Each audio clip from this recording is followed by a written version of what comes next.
Kongversation. My daddy is waving his butcher knife at me from the front door. But Mr. Binks and I have escaped his wrath. Now it's Saint Napier's Day Out. Hello and welcome to the Kongversation. I'm Hyle Russell. Hi, and I'm Altermentality, but some people call me Courtney because that's my name. Welcome back. Second week in a row, second episode in a row, and we are continuing our discussion. We are chatting even more about Mario plus Rabbids Kingdom Battle, but this time we're focusing on Donkey Kong Adventure, the DLC. I was going to say expansion. It is almost like a sequel within the game itself, or like It's a 1.5. Yeah, like a closely related spin-off in the actual, like, bread of the game itself. It's like this little meaty Donkey Kong chunk in this Mario sandwich. And yeah, it's long overdue. I already gave my attempt at an explanation and an apology last time, so I'm not going to do that again. I'm not going to go over why. No, tell the 30-minute Costco story again.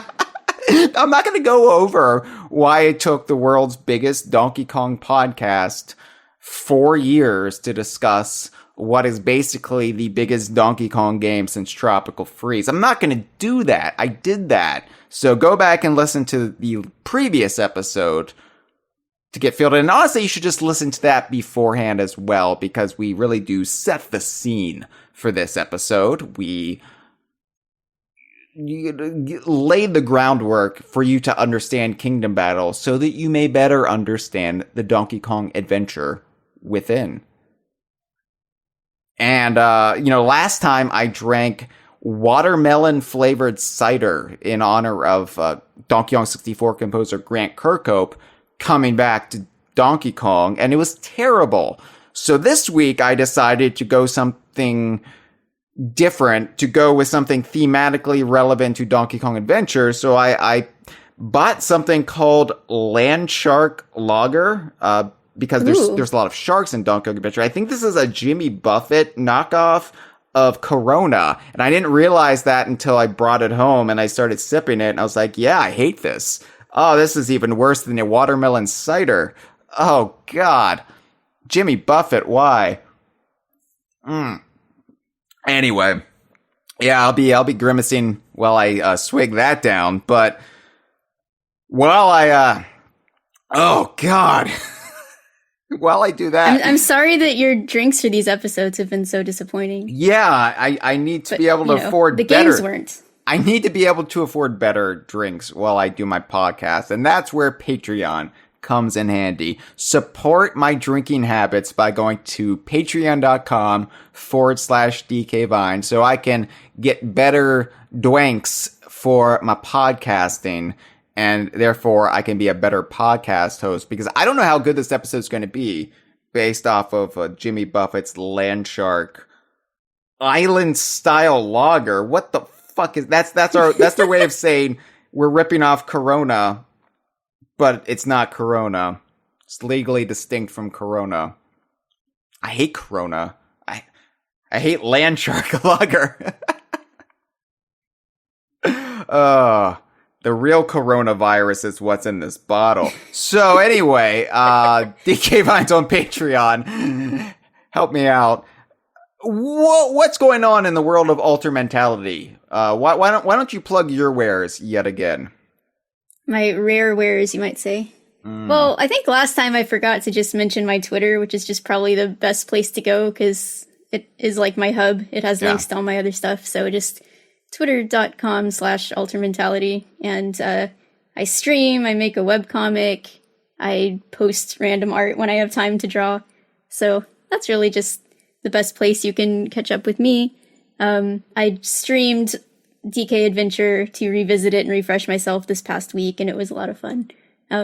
And next I'm going to actually be playing, so this got me, a lot of people were talking about Rayman when I was playing this game, so I haven't really played much Rayman, like I talked about last week, so I'm going to play Rayman 2 soon, because that's a game that's always intrigued me. It's like, it seems like it kind of has a bit of that Rare N64 spirit, though I've never played it, so I'll be playing that soon. But yeah, that's, where all my stuff is. Check out my Twitter.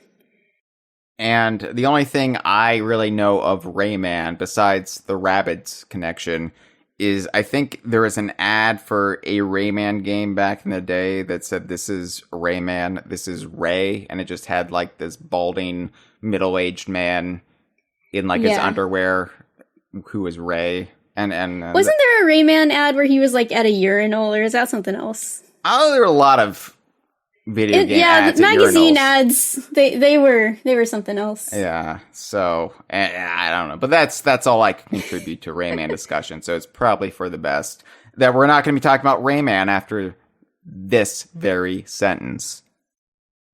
Sorry, Rayman. So, Oops, I said it. Oops. As I said, Donkey Kong Adventure is what we're discussing, and it's long overdue. Now, I have discussed it here on the Kongversation before it was actually released. We did a Kongversation when it was announced, and we also discussed it during E3 2018, like right before it was released. They had this big E3 rollout for it, and that was where I actually got to meet Davide Soliani very briefly, as well as I got Grant Kirkhope to unblock DK Vine on Twitter. So it was a very monumental week for me. But, my initial feelings towards Donkey Kong Adventure when it was announced, I wasn't hostile towards it, especially after hearing so many good things about the core of Mario plus Rabbids. I said versus. God. See, you're doing it. Mario plus Rabbids Kingdom Battle. I heard good things about it, so I guess my feelings about Donkey Kong Adventure were more ambivalence. I don't know, because I think my interest peaked higher than the average Donkey Kong cameo game would normally be. Like, this wasn't like Mario Party tier. Like, I was definitely interested in what I saw, but I wasn't full-on hardcore, like, Super Smash Bros. Ultimate hype either. And even that, Super Smash Bros. Ultimate, I wasn't hyped about that when it was first announced either. It wasn't until that E3 where I actually got to see it and play it that I was like, all right, this is pretty solid. But yeah, I don't know. I feel like I was kind of neutral when it was announced. I was more intrigued than not, but I can't say I was necessarily excited about it. Mm-hmm. What were your thoughts back in, what was it, January or February of 2018? Yeah, so actually, I was trying to remember when it was announced officially, and I thought it was February, because I remember it being, early on in the year, and I sort of have this memory of it being winter still. But I went and looked it up, and it was actually January 11th, so that's kind of crazy. So I was already a known huge Mario plus Rabbids fan from having played through the base game, and I would have never guessed that the DLC was going to be Donkey Kong themed. Like, my best guess was that it was going to be like Wario and Waluigi. I thought, they'd make some pretty good characters for a game like this. So we knew that DLC was coming, but we didn't know what it was going to be. Yeah. So they actually announced this during a Direct Mini, apparently. And it was one of those early morning ones. So I actually slept through it because it was one of the ones that they have at like, I'm on the West Coast and it was at like 7 a.m. my time or something. Yeah. So I just woke up to a ton of messages because apparently not only did they announce this DLC during this direct, but that's also when they announced that they were porting Tropical Freeze to the Switch. That's right. With new funky mode. So it was a real DK direct. Yeah, I think I had a dentist appointment or something that morning, so I missed it as well. I was in the chair getting, my teeth buffed, and when I got out, I was like, shit, like the biggest Donkey Kong news dump of the decade has happened while I've been away from my keyboard. Like, of course. So, and also, like, I was planning on taking another week or two off from the Kongversation. We were, like, mid-season. And so I had to bring back the Kongversation early that season. So, I mean, it all worked out. But, yeah, 2018 was a huge year for us, for our fandom, for Rare fandom, for Donkey Kong fandom. Just a lot was happening in 2018. But yeah, it kicked off definitely as an omen mid-January, and I think Tropical Freeze for Switch got most of my attention, and then this one we did as a second episode that season. We were like, all right, now let's discuss this other thing. Which, is kind of, in hindsight, a little bit ludicrous because, while Tropical Freeze for Switch has been great, it's basically the same game with a little extra funky in it, and this is basically an entirely new Donkey Kong adventure. And it just... Yeah, you might even call it Donkey Kong Adventure. You might do that. That would be good marketing. Yeah, but I think just because it is a DLC add-on to another game, a Mario Rabbids crossover, it doesn't get the attention it deserves, and that includes from DK Vine. So, hopefully we will rectify, or we will begin to rectify that on this episode. Now, I do want to say, we will not be going super heavy into spoiler territory because, one, this is technically 4 years late, yes, but our first impressions. So we never go that deep in our first impressions. But two, I also want people to experience it. I don't want to give away everything in our discussion. We will do, a full on deep dive one day on this.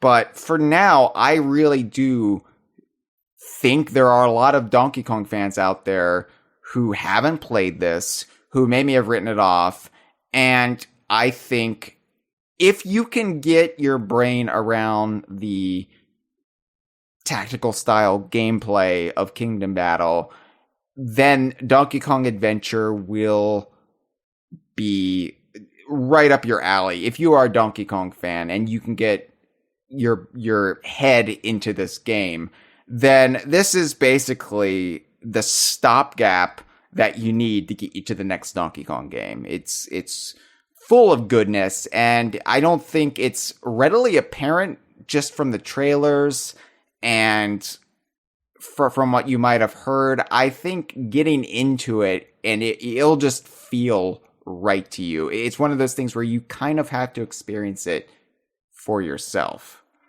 Yeah, it doesn't feel like you're playing a Mario spin-off game, some kind of sports game, and there's just a Donkey Kong field or court or whatever. It's oh yeah, they just kind of slap some jungle theming on this, and I guess this is nominally DK's thing. It really feels like it embodies the spirit and is a real DK game.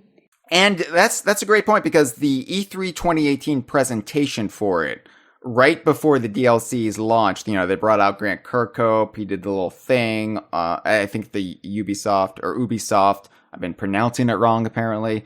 The Ubisoft presentation, they had, Grant Kirkhope come out, and they did the full-on presentation. But I guess it put me off in one way. And I might have discussed this on a Kongversation back then, but for me, it felt like the DLC's world was, in some ways, a reinvention of Donkey Kong's aesthetics, of his look yet again. Because the initial trailers and that extended look at E3, it just seemed like, to me, at the time, they were rebuilding the look of Donkey Kong's world from the ground up. Like the crabs and the gulls and the parrots and birds and whatever, they all just looked visually inconsistent with even what Retro did, and of course with what Rare did. But I guess I was just grumpy as a Donkey Kong fan, and I guess it was just the old hyper defensive, I don't know how I feel about this buyout era kind of cynicism creeping into my brain. Just, especially at this time when it felt uncertain what Donkey Kong's future was going to be. I think this is before the EPD rumors really kicked in. This is before I really heard anything. This is before K. Rool got into Smash or was announced for Smash. So it was just this period of uncertainty. And I was like, oh, they're doing this Donkey Kong thing, but it doesn't look like any Donkey Kong game I know. I'm going to be cynical about it. I'm not going to. But yeah, I was never that hostile towards it. I just remember talking with Mitchell in Koreatown when we were, camped at E3, and just was like, yeah, I don't know how I feel about this. It just doesn't read as completely Donkey Kong to me. It's just kind of generic tropical environments. And this was off base. And I can say that now, having played it. I was just judging a book by its cover, which you're not supposed to do, apparently. Apparently that's something they tell you when you're young. That's a no-no. But I was letting old fears get the best of me, and actually playing it, playing it after the core adventure, just the standard nominal Kingdom Battle, it feels like a pretty seamless integration of the aesthetics of Donkey Kong through that prism, the prism of Kingdom Battle. Retro's Donkey Kong Country games didn't feel completely in sync with what came before, but when they brought David Wise back for Tropical Freeze, that really helped kind of smooth those rough edges over, so it still felt like Donkey Kong. And I think that's what this does as well. Having Grant Kirkhope back, it definitely feels authentically Donkey Kong once you actually get into it. And honestly, this is the funniest that I think the Donkey Kong series has been since probably Donkey Kong Country 2. I think this Donkey Kong Adventure is the sharpest written Donkey Kong game since Donkey Kong Country 2. In dialogue, I'm including like DKC3 and DK64 in there because I don't feel like either one was really funny. This is the sharp snark that the series was initially known for, but they kind of quickly got away from. It's still known for that snark, but the snark left even during the Rare era. But Donkey Kong Adventure has it. Like, it was cracking me up. The Beepo dialogue, and especially Rabbid Cranky, and just the interplay between the two characters. It was great.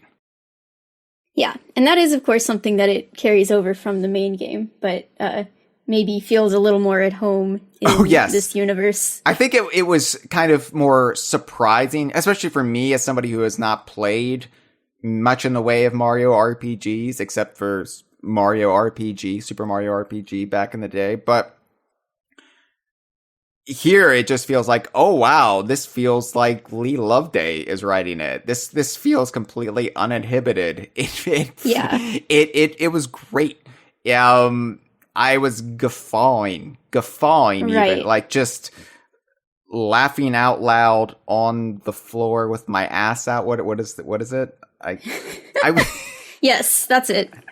Yeah, because like I talked about the Mario RPGs and like how I think that they're very funny and everything, but they have a different style of humor for the most part. They're not really so self-referential and snarky and that kind of thing. Like they occasionally break the fourth wall in some minor instances and stuff, but it's not really like this style of humor, if you know what I mean, where it's just kind of the descriptions of the items can just be this unhinged, off the wall, just completely making something up because it's just funnier to make it up, you know?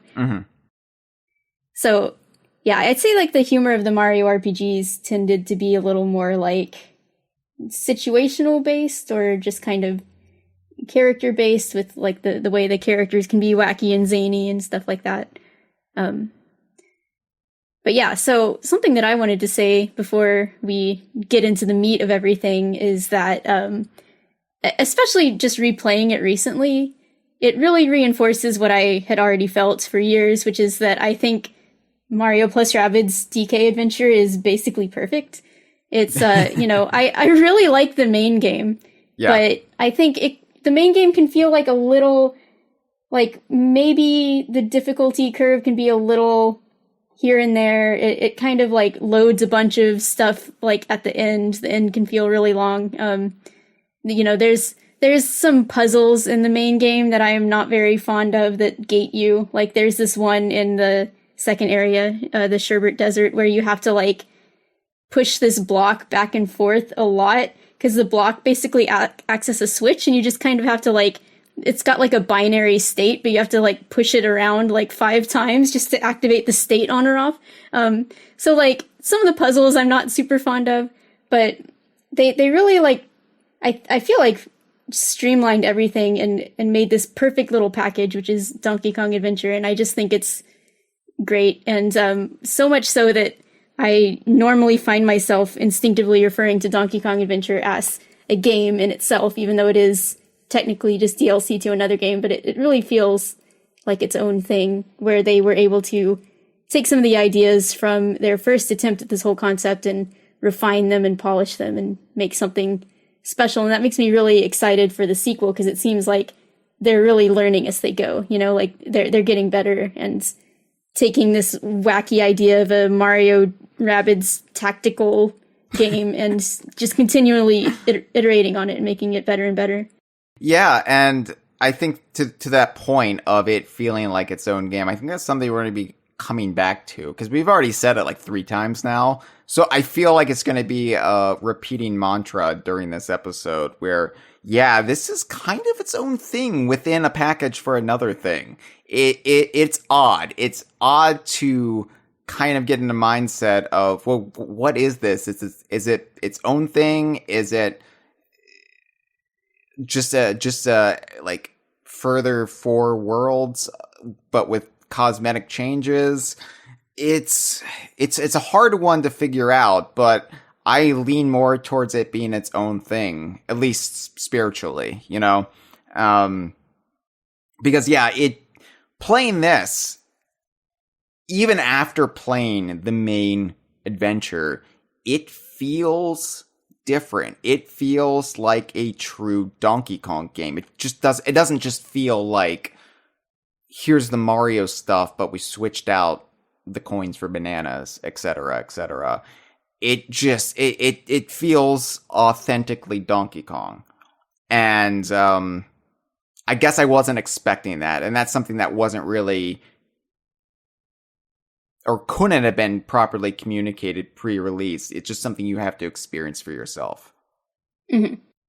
Well, I guess to get into it, first we have to explain the story of Donkey Kong Adventure. Now, what's interesting about this, and it is actually fascinating because I hadn't really thought about it until we were breaking this down, but as you mentioned last episode, this can be played at any point after Chapter 1 of the main game, the Ancient Gardens. After you fight Rabbid Kong and defeat him in the standard Kingdom Battle, you can then play Donkey Kong Adventure, assuming you've purchased it or downloaded it or whatever.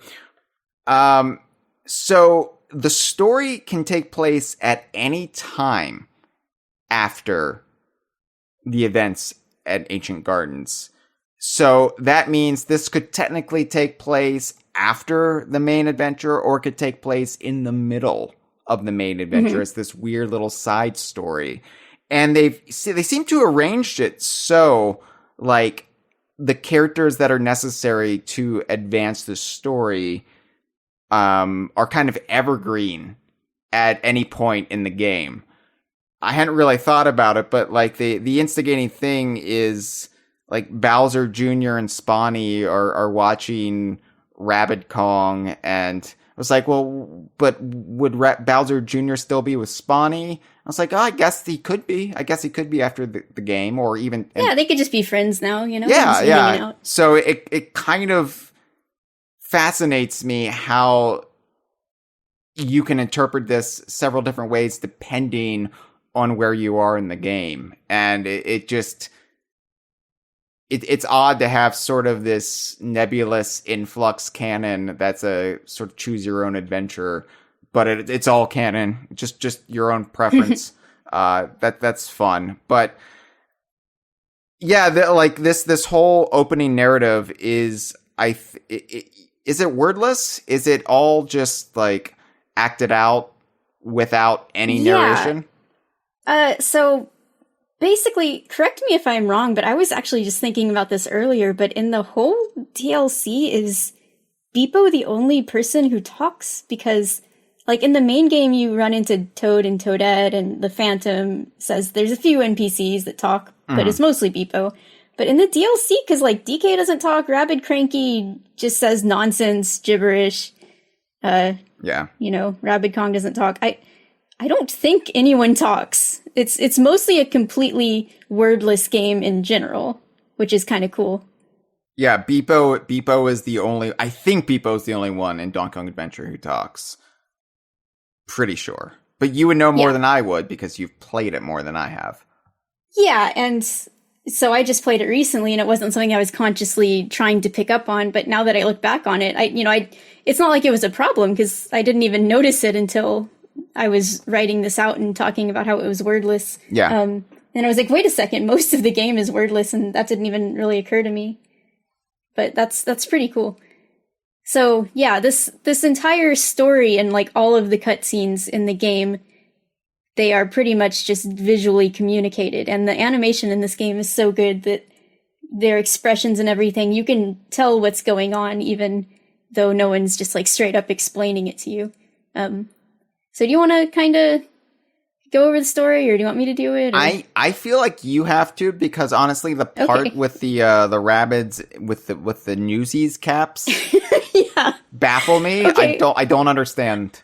I don't really get it either. Okay, and by the way, I didn't know what newsboy caps were called. I think I knew, but I forgot. So originally when I wrote that out, like in the notes, I just put old man hats, and I was like, there's a name for these. So I just looked up old man hat, and it gave me newsboy cap, and I was like, I knew exactly what I was looking for.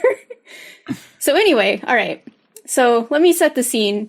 So when you load up Donkey Kong Adventure, the first thing you see is that we are sort of looking through Bowser Jr.'s eyes. He's got his little binoculars out, and he's watching the stuff that's happening. So he's in his little clown car with Spawny. And by the way, we didn't really talk about Spawny last episode. Like, we didn't really explain who Spawny is.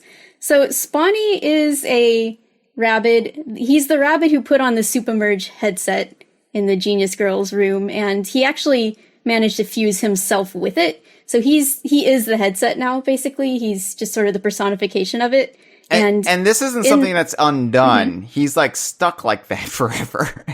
Yeah. So basically Spawny can merge things. He's just, and the interesting thing is that he, in the process of making himself into this merging creature, kind of made himself into this like defenseless little child as well. He's basically this scared little kid, and when he gets scared, he zaps stuff and he turns it into, merges stuff together. Right. So Spawny's cute. I love Spawny. He's my precious child. I'll protect him forever. There's like escort missions with Spawny, and I don't even mind, even though I normally hate escort missions because I want to protect him. But anyway, so we got Bowser Jr. and Spawny, and they're looking at Rabbid Kong. So Rabbid Kong has just been defeated, or maybe was defeated a while back, depends on when you decide to play this. Yeah. And so Rabbid Kong is near the washing machine, the time-traveling, dimension-traveling washing machine that took the Rabbids to the Mario world. And so Rabbid Kong looks kind of sad, and, he's being egged on by these two Rabbids wearing the old man hats, the newsboy caps. So I don't know what these Rabbids' deal is. I don't know if they're from some other Rabbids game, or if they were just made up. I really don't know why they're wearing these hats, and, why they're egging on Rabbid Kong. So the fact that they're wearing old man hats, as you so eloquently called them, and the fact that the pattern of a newsie cap is very similar to the vest that Cranky Kong wears. I was like trying to figure out, how do they lead to the origin of Rabbid Cranky? And they don't. They're unrelated. But that's where my brain kept getting tripped up for the first 5 times I watched this intro. Because then I would have to like pull it up on YouTube and rewatch it because I was like, I don't understand. It would absolutely make sense to assume that, but they end up being turned into something completely different. Yeah. Once you get past that assumption, things start falling into place a lot more. It was just hard for me. It was hard for me to get past it. Okay, so anyway, these two newsy Rabbids have like a bunch of beach toys with them. They've got like some inflatable sharks. And so what I think is happening is that they are simply just too short to reach the controls of the washing machine. And they're trying to get the tall guy to do it, which is something I'm intimately familiar with, being that I'm 4'10". I can't reach anything, and I always have to ask people to do stuff for me. When I'm at the store, I have to ask people to grab something off the top shelf, etc. So that's what I see going on here, is I think these Rabbids just want to go on vacation to the beach. They've got all their beach stuff, and they're like, hey, Rabbid Kong, you're really tall. Can you, change the dials on the washing machine so we can go travel to the beach? Yeah. So Rabbid Kong is, messing with it, but he doesn't really know what he's doing, and he ends up shocking himself. And he's just getting zapped and electrocuted. And the washing machine just totally overloads and opens up and sucks him into it, and the two newsy Rabbids, and then a whole bunch of other stuff. And it's just loud and noisy, and they're all yelling because they're Rabbids, and that's what Rabbids do. And Spawny is watching, and he just gets scared from all the noise, and so he zaps his headset face straight at the washing machine and just causes all, basically everything inside is going to get all merged now, jumbled up, just into a bunch of chaos. And then, the washing machine door closes, and it's just kind of wiggling around. It's overloading still. And then Mario and his friends show up. His friends being Luigi and Rabbid Luigi and Rabbid Peach at the moment. Yeah, if you play this after the main adventure, I like this idea that he's just hanging out with the Rabbid versions of his friends now. They're just all a clique. And I mean, I guess Sparks of Hope does, further push that idea forward. But it's just amusing to me that now, you know me. I'm always thinking the worst of Mario because Cranky's put ideas in my head, and so I'm like, of course Mario would just want to hang out with other versions of himself. He's so vain. He probably thinks this podcast is about him. But so they come along and they see that the washing machine is acting up, and they're like, "Oh, what's going on?" But Rabbid Peach is not paying attention. She's looking at her phone. And as she walks by, we can see that the battery on her phone is really low. And she's got her plug out, and she's going to go plug it into the washing machine, which has a plug on it. So this is almost like a rare, piss take of a, explanation. We don't fucking care. Let's just get from point A to point B and make it as stupid as possible. And I like when she's going to plug it in to the little charger, and Mario's like, no. Yeah. And so she's so overwrought. Not even looking. She's not even looking at it. She's jabbing it all around, and she keeps missing to plug it in. But so that gives Beepo time to rush up towards her and try to stop her. But the second she plugs it in is the second that Beepo reaches her, and that's just the last straw for the washing machine. So it just completely overloads. Beepo's there and just zaps them all somewhere else. And Mario, Luigi, and Rabbid Luigi are left behind.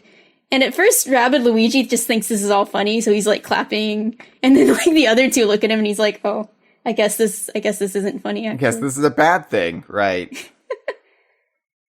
So here is the big thing, the big crux, where they are traveling to the place they're going to meet Donkey Kong, and it gives us a little black screen, and that screen says, "Somewhere in another dimension."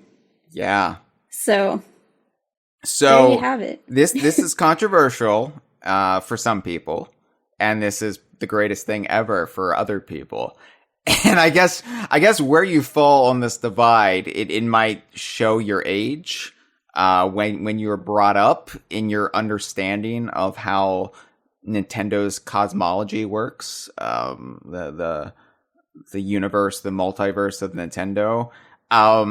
So if you were alive or cognizant or a super fan before Yoshi's Island, your understanding of Mario lore was that Mario fell through some sort of metaphorical rabbit hole, a la Alice, into the Mushroom Kingdom.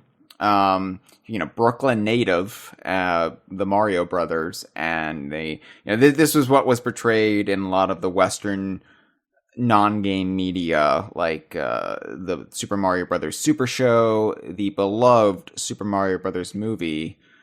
They're from Brooklyn. They fall into the Mushroom Kingdom.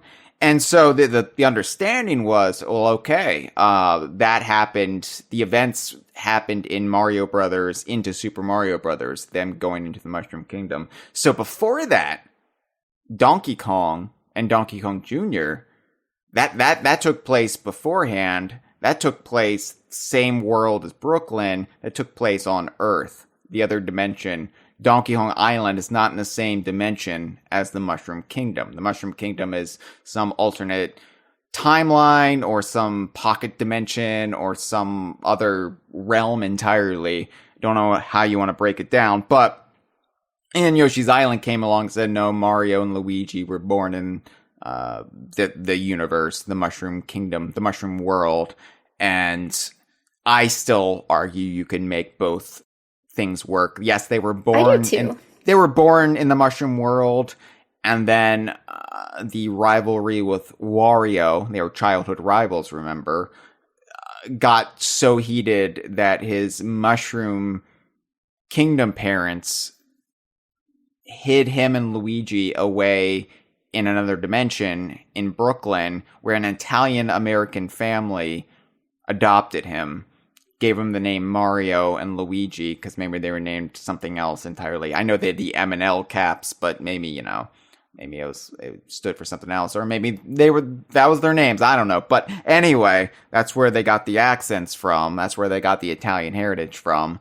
And then when they became plumbers and they were investigating some weird turtle shenanigans in the sewers, they fell through the rabbit hole, and then they were like, oh, we're here, and then they later find out that that's actually where they were born, and it was always their destiny to return. They're star children, after all. So, anyway, I think they could both work, right? But yeah, I mean, that's basically what I think, too, because we don't have any knowledge of Mario and Luigi in the Mushroom Kingdom as, like, kids or teenagers. It's just when they were babies and when they were adults. So, yeah. I like the idea that, for whatever reason, and I just see it as, like, even just baby Bowser and Kamek kept menacing them as children, and their parents were like, well, we've got to send them away Moses style. So, it's exactly, I've always said, I mean, maybe that's what the M stands for. Yeah, Moses and, I don't know. Some other biblical figure with an O, I don't know. I was trying to, like, skim my knowledge of the Old Testament there, and I was like, no, I got nothing. Lot? I don't know. So, yeah, I mean, I know if you're of a younger generation, you're always going to think that, that Brooklyn stuff was nonsense. It was as nonsensical as Congo Bongo Island would be for Hyle. And I get that. I understand that. I respect that even. But I think that when Rare was breaking down Donkey Kong's world, they weren't thinking in terms of the Mushroom Kingdom. And when they, later expanded it into the Rare Archipelago, I just don't think it works in the Mushroom Kingdom or the Mushroom World. I don't. But they're linked. You just go through a warp pipe. You go back and forth. It's just as easy as jumping down that pipe to get to the two destinations. So it doesn't really matter that they're in separate dimensions because they're still linked, and you can still visit either one anytime. So, big deal. But I know this is controversial for some, and that this is, people try to hand wave this away, and I'm not here to relitigate these arguments, but I will say that the somewhere in another dimension little title card was best thing. That would have been the best thing that happened in 2018 had it not been for the launch of Sea of Thieves and K. Rool in Super Smash Bros. Ultimate. Those were the best things, but this was a solid third in my book. Yeah. You and me are on the same page with this fanon, so that's good. And honestly, like, going into another dimension, having it be separate from the Mushroom Kingdom shenanigans, it does make this feel like authentically Donkey Kong. Like, at this point, like, Mario, Luigi, the other characters, they don't appear in the rest of this story. They're in the intro, and then it's no longer their story. It's Donkey Kong's story from here on out. Rabbid Peach does come along, and I think out of all the characters they could have brought into this from the Mario adventure, that was the correct choice. Yeah. Like, I love Rabbid Luigi. I think he's delightful. But I think Rabbid Peach, the way she's portrayed, the contrast with Rabbid Cranky is just delicious. Yeah. So they definitely found the right comedic pairing to be sidekicks to Donkey Kong, along with Beepo, who's just exasperated the entire time by Rabbid Cranky mostly. But yeah, anyway, so I'm getting ahead of myself, aren't I? So they arrive in the new dimension. Yes. And, so yeah. they're just zooming through the air. The washing machine's just flying through the air, and Rabbid Peach is holding on to Beepo and holding on to the washing machine, and she's screaming. And then part of the washing machine that they're on, like the whole back part, just detaches, and they get flung off and they land on a beach. But the rest of the washing machine keeps going, and it keeps flying off to land somewhere far away. And so we don't know what's going to happen with that just yet. But then, you know, when Rabbid, Peach, and Beepo sort of come to on the beach, they realize that they are surrounded by these, like, hostile Rabbids who... We can talk about them in a minute, but anyway, there's just, like, this whole tribe of Rabbids there on the beach. And these Rabbids, for the most part, comprise archetypes that we've seen in the main game. So these are Ziggies. They're basically the just grunts, the most basic type of enemy Rabbids. Tropical Ziggies. Yeah, tropical Ziggies. And Rabbid Peach realizes she doesn't have her blaster. That they've taken it and they're, like, using it to roast some stuff. They're using it to, like, you know, roast some food. And so she's defenseless. And she's being surrounded, but then who should show up to save the day? It's Donkey Kong. He just grabs the people attacking her and just chucks them. Just throws them away. And then someone else shows up, and that is Rabbid Cranky, who slowly walks over. It's just the comedic timing of it. It reminds me of the Donkey Kong 64 ending, where Cranky is very slowly entering the Banana Horde cave, and Donkey Kong falls asleep by the time he gets there. It's that kind of... And I said Donkey Kong 64 isn't as funny as this game, because I feel like the comedic high point for the series was DKC 2.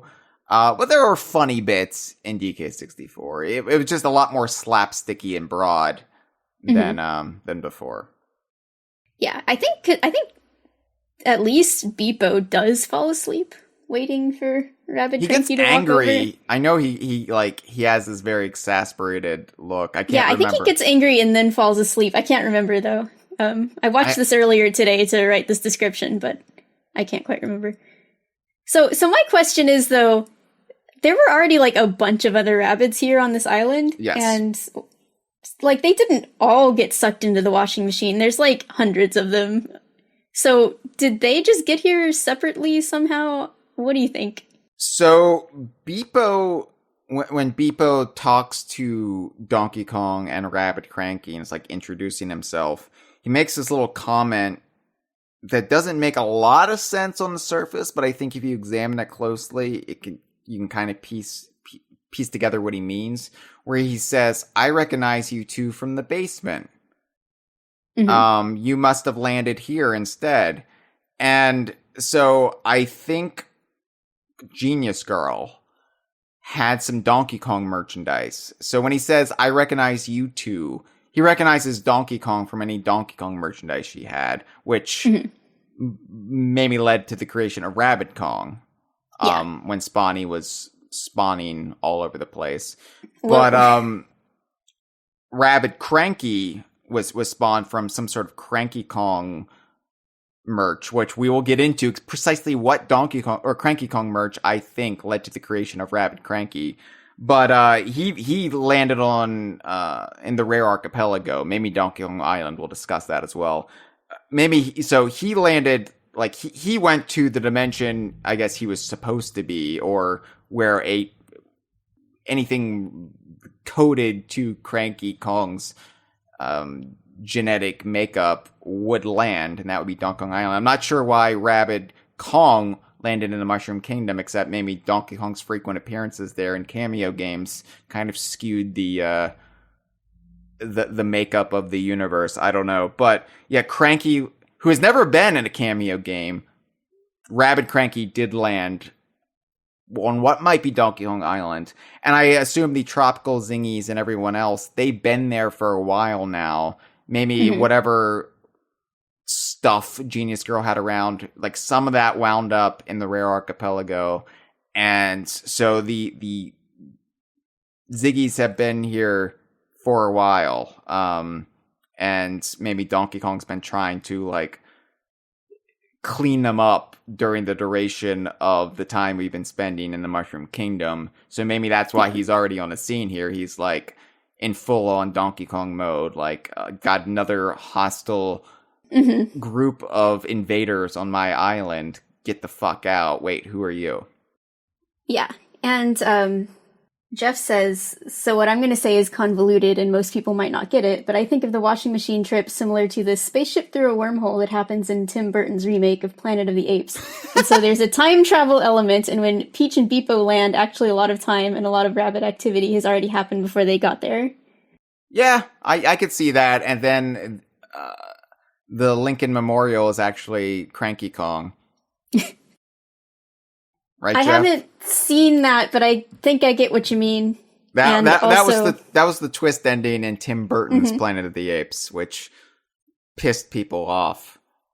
But I was gonna say that, like, Rabbid Kong, like you said, winding up in the Mario world instead of maybe where he's really meant to be could be part of the reason that he seems like he just seems like a really put upon character as far as he doesn't belong there. I know why he wound up in the Mushroom Kingdom and Rabbid Cranky wound up on Donkey Kong Island. The merchandise that fused with the rabbit that became Rabbid Kong was Mario branded Donkey Kong merchandise, while the Cranky merchandise was Donkey Kong branded. Yeah, I'll take that. Yeah, that's exactly it. Boom. All right. Nice. So I'm glad that, the logic of the dimensions runs on like brand standards. Oh yeah, absolutely. It's like how in most Mario merchandise they have to use Mario branded Donkey Kong renders, and on Donkey Kong merchandise they can only use Donkey Kong branded Donkey Kong renders. It's exactly that kind of logic, except on a cosmic real scale. On a real in-universe cosmic scale. Yeah, exactly. Okay, so back to the story. This is all just like the first cutscene, by the way. Yeah. Anyway, we won't be getting into all the cutscenes, by the way. We just have to really lay the groundwork so you understand the rest of what we talk about. Right. So we actually don't have too much else of the story that we want to give away because, we just are kind of setting it up, and then you should play the game yourself and find out how it goes. But so they do a few like tutorial type battles where you get to know how DK moves and Rabbid Cranky's different tool set. And then you run into Rabbid Kong. He's here, and he is no longer this kind of pathetic goofball. He is angry and he is strong, and he sees Rabbid Peach and remembers what she did, pushing that little block so that he would fall all the way down the tower. And he basically has a traumatic flashback. And he is mad, and he just slams her right into the dirt, right into the sand, just completely down in there. Mm-hmm. And it's actually interesting, he slams her so hard that you start the next battle, she has like barely any health. so you have to like heal yourself. And after that battle, Beepo's like, whoa, what's going on? How did Rabbid Kong get so strong all of a sudden? And wouldn't you know it, Rabbid Cranky just happens to know. So he tells his long story, which is, just him speaking in gibberish, but luckily Beepo and the others can understand it. And so here's the picture that Rabbid Cranky paints. So basically, when Rabbid Kong landed, and yeah, again, I don't know how this is supposed to have, like, just happened, because we just saw that the washing machine was rocketing off, so I don't... Maybe, Beepo and Rabbid Peach were out cold on the beach for, like, a really long time. Yeah, I mean, as Cameron said in relation to Jeff's Tim Burton Planet of the Apes comment, that would track with all the elaborate history Beepo espouses that would be really odd to have happened overnight, assuming he wasn't just making it up. So just like the incursion into the Mushroom Kingdom seemed to affect the dimension of the Mushroom Kingdom and kind of change some things, I think the same happened here, where it might have caused ripples throughout time, and it just created this long-standing kind of status quo that for us happened instantaneously, but for the characters, it's been like long in place. Mm-hmm. So basically, the washing machine landed in sort of this temple courtyard thing in front of this empty pool, and all of the water from the washing machine spilled out into this pool, and it's just this glitchy, messed up water that Spawny zapped, and Rabbid Kong spills out too. He's a nice, clean, fresh boy because he was just washed in the washing machine.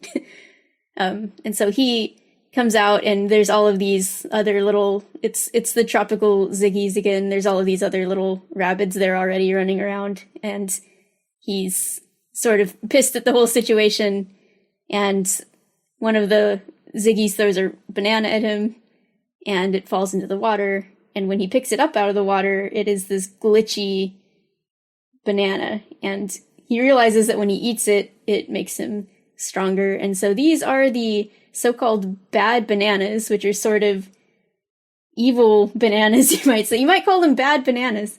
And they're kind of the force that is powering Rabbid Kong and making him so uncannily strong. And you'll encounter them throughout the game. The other enemies are kind of transporting them constantly to Rabbid Kong, and you have to destroy hordes of them that you find along the way. So it's a little bit of a twist, because normally DK just collects bananas, but this time he sometimes has to destroy bananas.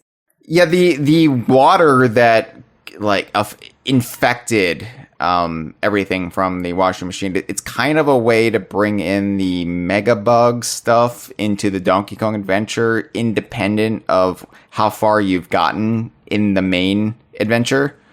So it's kind of like the essence of the Megabug without bringing in the Megabug. Yeah, it's not really present here in the way it is in the main game, where it's this big black hole thing in the sky. Yeah. But it, so it does have a presence. That kind of theme of this glitchy wrongness does carry over into this game in some cool ways. Yeah, I like that it's a little bit more subtle. The stakes aren't as high necessarily as it is in the main game, but it still has, I guess, significant consequences for Donkey Kong and his world. So it's just they don't just repeat the stakes that happen in the main adventure, and it doesn't negate anything that might happen there. And they can't do that because it has to take place at any point after the first chapter. So it's just clever. It's just clever, the little workarounds they do narratively. Yeah. And so I think that's a good amount of setup. We probably don't want to really give too much else away. But, I just wanted to say that this story, I think, is pretty special, because I was not expecting it to be cute and sweet. It really is. I don't know. It made me feel some things that I was just expecting more humor, and I had some aw moments, and I did not expect that out of Rabbids, really. But well, yeah, like yeah. I've said it's the like funniest I think Donkey Kong's been in over 25 years, but it's also sweet and wholesome too. It's snarky, but it's not cynically cold and soulless. Yeah, we were talking last week about how the original Raving Rabbids was such this creepy, unsettling, disgusting game, and it's just, this is a completely different world. Like, the Rabbids are funny, but you know, they're friendly and they're cute and they're capable of growth and they can be sweet and make friends with each other, and this game actually shows it happening. Yeah, it's kind of, as I said, taking some of the broadest aspects of all of these Nintendo characters, whether they be Mario or Donkey Kong characters, and just magnifying that to a ridiculous degree, but still finding the essential likable traits of each one. So it's a delicate balancing act they're pulling off here, but it never gets too broad or stupid. And I think all of the Rabbid characters are likable, especially Peach, Luigi, and Cranky. Mm-hmm. So before we talk about Rabbid Cranky, I do have one question in relation to the story and I guess the broader setting. Because they never specifically say this, and I want to get your take. Does this take place on Donkey Kong Island, or is this supposed to be another island that's nearby in the Rare Archipelago, but not Donkey Kong Island? I see it as taking place like sort of maybe on, you know how like Donkey Kong 64, there's DK Island, but then you have the islands that are really close to them, just like that little one with the tree on it, and then the Banana Fairy Island. And I kind of see it as maybe taking place mostly in sort of outcropping islands like that. So the early areas are maybe bordering islands that are very, very close. But I think once you get into the jungle, I think that you can be implied to have made it to Donkey Kong Island, and sort of it starts out maybe in neighboring little islands and moves to DK Island itself. So you think it's the DK Isles, though, still, like, legally Donkey Kong Island. It just maybe not all on the main island with the big head or whatever. Exactly. Yeah, I could see that. Especially, and here's why, the DK Isles medley from DK64 gets remixed by Grant Kirkhope. And I feel like that is the biggest indicator that, hey, this is supposed to be the DK Isles, because we wouldn't be getting the medley if it wasn't. Yeah. I'm on board with that. Yeah, because you are out on like a reef, but I think the jungle is probably the Congo jungle. I don't know. You could make the argument that it's just another little island off Donkey Kong Island, and you know, you could just invent thousands of those throughout the years to just massage over any discrepancies with geography. But yeah, I think it's the DK Isles at the very least. I know they don't specifically ever mention it or name drop it, and I know some fan wikis are like very careful to say like, we don't know what this island is. It's an unnamed island, but we here at DK Vine, we are often reckless with our assertions when it comes to continuity. And in this case, I'm going to be reckless and say it's the DK Isles at the very least. Yeah. Cool. I'm glad we're in agreement. So, Rabbid Cranky, the breakout character of Donkey Kong Adventure. Well, one of the only new characters of Donkey Kong Adventure, sans a couple bosses, but Rabbid Cranky is utterly fantastic. I don't have any gripes with Rabbid Cranky. He's hilarious. Which is funny because he has a lot of gripes with everyone else. So this is the crankiest that Cranky has been since Rare. But it's not even Cranky that gets to be cranky. This is classic Cranky. This is just It's not just him, though. It's the way Beepo reacts to him and interacts with him that makes this character work, because Rabbid Cranky has no dialogue. It's all just Banjo-Kazooie like gibberish, and it's all through animation and Beepo's reaction to him, and it works. You're never left questioning what Rabbid Cranky's about. They're able to pull it off, and it's fantastic. And like what really like sells it early on is when Beepo's already just done with this old man. He's like, "You're just gonna slow us down. Why don't you just stay here? You know, like, thank you for your help. You're a great fighter, but you know, we don't really need you." And so he says, "You'll slow us down." So Rabbid Cranky grabs Beepo and turns him into like a Segway. And he flattens his ears and uses them as pedals or just footholds. And yeah, he just rides around on Beepo. And it's just the best, because that is such a cranky move. That is such a vintage Cranky Kong move. And I like where like Beepo says, "I'd rather we got you a walking frame or electric scooter, but if this speeds things along, so be it." And initially I took that line, I mistook it, that Beepo was saying walking frame as kind of a fourth wall breaking complaint that Cranky used to have about not having enough frames of animation. But it's not that. He's talking about the little little cage-like thing that elderly people or those like physical therapy or just somebody who needs help getting around, what they like walk around on, a walking frame. But yeah, I mistook that as like, oh my god, they're breaking the fourth wall in a Mario branded game. This is great. But no, it's not that. It's not that.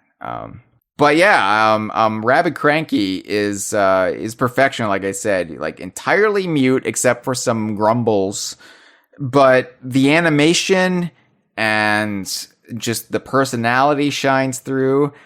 And I wonder, though, how odd it must be for Donkey Kong to have to team up with a rabbit who's had his personality overwritten to be that of his grandfather that raised him as a son.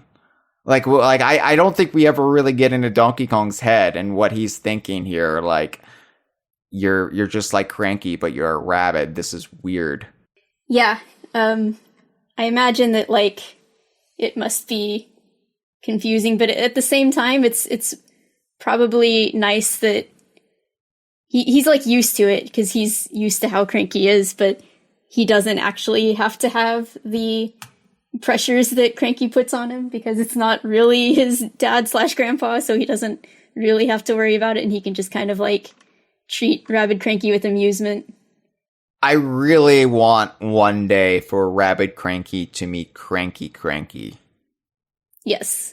Because I imagine they would hate each other. Maybe they would get along famously, but I would imagine it would be, I was going to say like oil and water, but I guess it would be like oil and oil, but just... Yeah, it's interesting that Rabbid Cranky is probably the rabbit who is the closest to their counterpart. Like, yeah. He's not really significantly different from regular Cranky. And we talked about that last week with how this sort of might just imply that that's just, you know, maybe that's just how people are when they're old. I don't know. Or maybe it's just like Cranky's natural personality is so strong that even if you isolate just a bit of it, it's always just going to be the same. Or, you know, maybe this is just, if this is spawned or created, like I suggested, via like a vintage piece of Cranky merchandise, then maybe this would be like all of the character growth that Cranky's gone on over the years, where he like softened post Wrinkly's death, and you know he lightened up a little bit, and he's just been stripped of that because that's not this Cranky. Yeah. This is a vintage piece of Cranky merchandise from the 90s, overriding a Rabbid, and so they're just it's just all id, right? It just none of the None of the warmth. Rabbid Cranky thinks that Rabbid Wrinkly is still alive. He doesn't know yet. That's depressing. Yeah, it's like, it's a shame they didn't make any Wrinkly Kong merchandise because then Donkey Kong could have gotten his mom/grandmom back in a fashion. That's weird. That is weird. And yeah, as Jeff points out, Rabbid Cranky is the only Rabbid whose like normal character is not in the game. Yeah, and that's although that's not really true. It's true of the playable ones, but I don't want to spoil anything for the main game. There are some exceptions to that rule that are enemies, but yeah. But yeah, from a playable perspective, that's right. Like the real Cranky doesn't make even a cameo in this, and in fact, like the only way he's referenced is Rabbid Cranky, right? So. Yeah, it's an interesting choice. I think it works.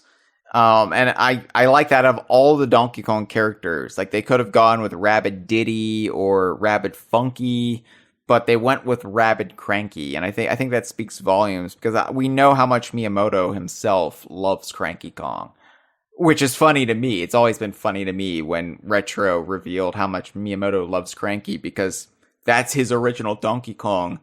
Like kind of perverted. I mean, not perverted in the traditional sense, but like just askewed to be this like bitter old man. But Miyamoto loves that take. So it's just amusing to me that his original video game baby, was mutated like this by Rare, and Miyamoto just couldn't get enough of it and told Retro, well, you got to bring back Cranky. And apparently Davide Soliani got the same memo, or at least was able to ascertain as much, and was like, yeah, we'll do Rabbid Cranky. I was thinking about like the other options they could have gone with, and it really just feels like having a Rabbid version of Cranky is the best like dynamic with the other two characters, and it's just sort of the most unique, because I feel like if you had, say, Rabbid Diddy, I feel like he would be maybe a little of the same energy as Rabbid Luigi. Like he'd be a little more like childish, perhaps. And if you had Rabbid Funky, like he might be a little more like Rabbid Mario, where he's just kind of this laid back, he's got swagger. But there's not another Rabbid in the game who has this personality that Rabbid Cranky has. Yeah, and it's also, I think, perfect because, like I said on the last episode, the Rabbids allow you to kind of almost accentuate the negatives of certain characters, and that was my fear with Rabbid Kong initially, was it just kind of making a mockery out of Donkey Kong. How dare they upend that sacred cow? But with Rabbid Cranky, he's a character you want to celebrate the negativity of. That's what makes him work. And so that's what makes Rabbid Cranky such a thrill, is they're able to do that with Cranky again, where they've really gotten away from that post-Rare. So I love it. I love it. And also, you brought up here in the show notes, and I hadn't considered this really until I read this, but yeah, Rabbid Cranky was like a normal, like probably younger Rabbid before he was grafted with Cranky Kong's je ne sais quoi. And then he was turned into an old man. So did he like lose like several decades of his life or what? Like, yeah, I don't know how Rabbids work. They're just kind of weird, malleable beings, I guess. So I don't know if he is just sort of physically old now, but his lifespan hasn't been shortened or anything. I don't know if Rabbids are immortal. They might be, for all I know. It's like when Matt Smith regenerated into Peter Capaldi. But yeah, he's, I guess, like, normally Rabbids are just sort of this ageless blank slate, and then he became an old man with old man bones, and he's just got to deal with that now. But he seems to be enjoying himself. I was gonna make a joke, like, yeah, at one point he, like, has to go crack his back, but I'm like, I do that 70 times a day. So yeah, it's not so bad. I have this little thing now where I lay on it and it like cracks my lower back and I just lay on it for 20 minutes and it's just wonderful. That sounds great. It's the best part of my day. So yeah, like I said, Beepo makes a reference to seeing him in the basement. And I've explained what that means in relation to Donkey Kong, or what I think it means in relation to Donkey Kong. But here's my idea for Rabbid Cranky. So, like I said, Genius Girl must have had some sort of Cranky merchandise that melded with a rabbit. And I'm thinking it's either the 1999 Toy Site action figure of Cranky, the one that had a wooden cane and a hairy beard, or it might be the plastic-headed plush from around, it was either 97, I think it was 98. They released these plush Nintendo collectibles. You could get them through Nintendo Power's catalog, or I think sometimes stores had them, but yeah, it was a Cranky Kong plush that looks a lot like Rabbid Cranky, and I like to think that this is what Genius Girl had in her dimension, that Spawny merged with a rabbit, creating Rabbid Cranky, because that's just the funniest origin story in my head. And yes, this was, I guess, as Donkey Kong branded as something could be. It had the Rare logo on the tag.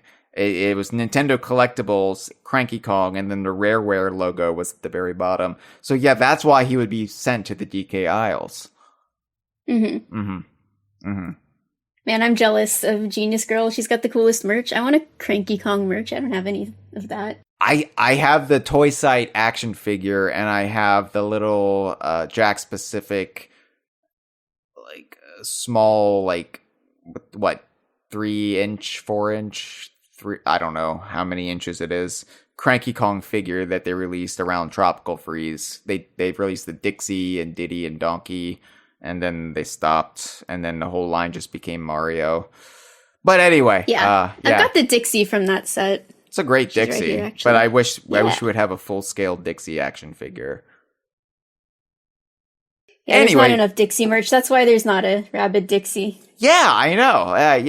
I was gonna say, like, that's why they were limited with what Rabbid Kongs there could be. It's like, well, you pretty much have just a very scant selection to choose. I guess you could do Rabbid Kitty Kong because they had the Kitty Kong action figure, but that would be funny to do Rabbid Kitty. Finally, bring Kitty back after all these years, but it's the Rabbid version of it. There's just so much in their way of rich Beepo interactions with Rabbid Cranky, but there is a line of dialogue I do want to single out, and it's near the beginning, but I love it. Beepo says, "Thank you, but we'll take it from here. I'm sure you have your hands full, waving your cane angrily at teenagers." Because that I don't know. That's just something that I feel like they wouldn't make that joke in a Donkey Kong game nowadays. But that's just such classic, quintessential Cranky Kong energy. He's a little bit of Grandpa Simpson. He's a little bit more of a lucid Grandpa Simpson from off of The Simpsons. So I appreciated that. I appreciated all of Beepo's... He's yelling at the clouds for sure. Yeah, I appreciate all of Beepo's little observations. Beepo's still terrific. Beepo's still one of my favorite characters. Favorite Mario characters, I guess, throughout this expanded DLC. So, we've talked a lot about Rabbid Cranky, and I want to talk a little bit about Rabbid Kong. And It's kind of hard to talk too much about him without spoiling things. I think we can at least say that without spoiling too much, it's pretty obvious that Rabbid Kong is sort of the main antagonist of this adventure, of this campaign. He's kind of elevated from that first world boss of Kingdom Battle into being the primary instigator of Donkey Kong Adventure, which of course makes complete sense. Yeah, so this is interesting because it positions DK as essentially facing himself. The main antagonist of the main game wasn't like Rabid Mario or something. But now we've got DK facing off against this sort of twisted, weird version of himself as an antagonist, and I think that's pretty interesting. It's like Superman 3 when Superman, like separates into a good and a bad Superman. Like the bad Superman goes to the bar and drinks. It's that, gif of him taking shots at the bar, and then they fight each other, and that's what this is, sort of. It's Donkey Kong from the Mario series, toothy grin jackass Donkey Kong versus the heroic protagonist Donkey Kong from off the Donkey Kong series. It's great. Yeah, and Rabbid Kong, like I said before, when he was in the Mario universe, he felt like he didn't really belong there. As the first world boss, he's a little bit intimidating, but he's actually kind of pathetic in a lot of ways. Like if you make his bananas disappear, he'll just be sobbing and crying on the ground. But in this, he is empowered. He feels like he's in the place where he belongs. He's got his bad bananas, and he is a lot more badass and cool. And I like him a lot more in this. He's very interesting as a villain, and the directions that goes, some pretty surprising ways. Yeah. I liked his arc.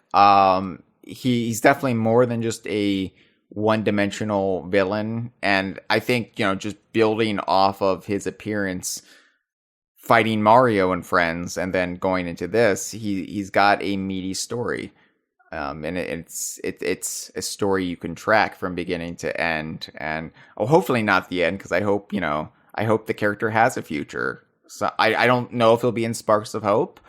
That would be interesting, because then we would have a real argument about whether or not that makes it DKU.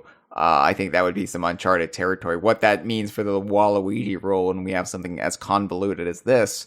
But I just imagine, since like Sparks of Hope is a space story, maybe at the end it'll show people across the universe celebrating, just like the Star Wars special editions when they cut in people celebrating when the Death Star was blown up. So, like, maybe we'll see Rabbid Kong, like, partying it up on Rabbid Donkey Kong Island. Rabbid Kong looks at the campfire and he sees Rabbid Wrinkly smiling at him from the great beyond. Oh, gosh.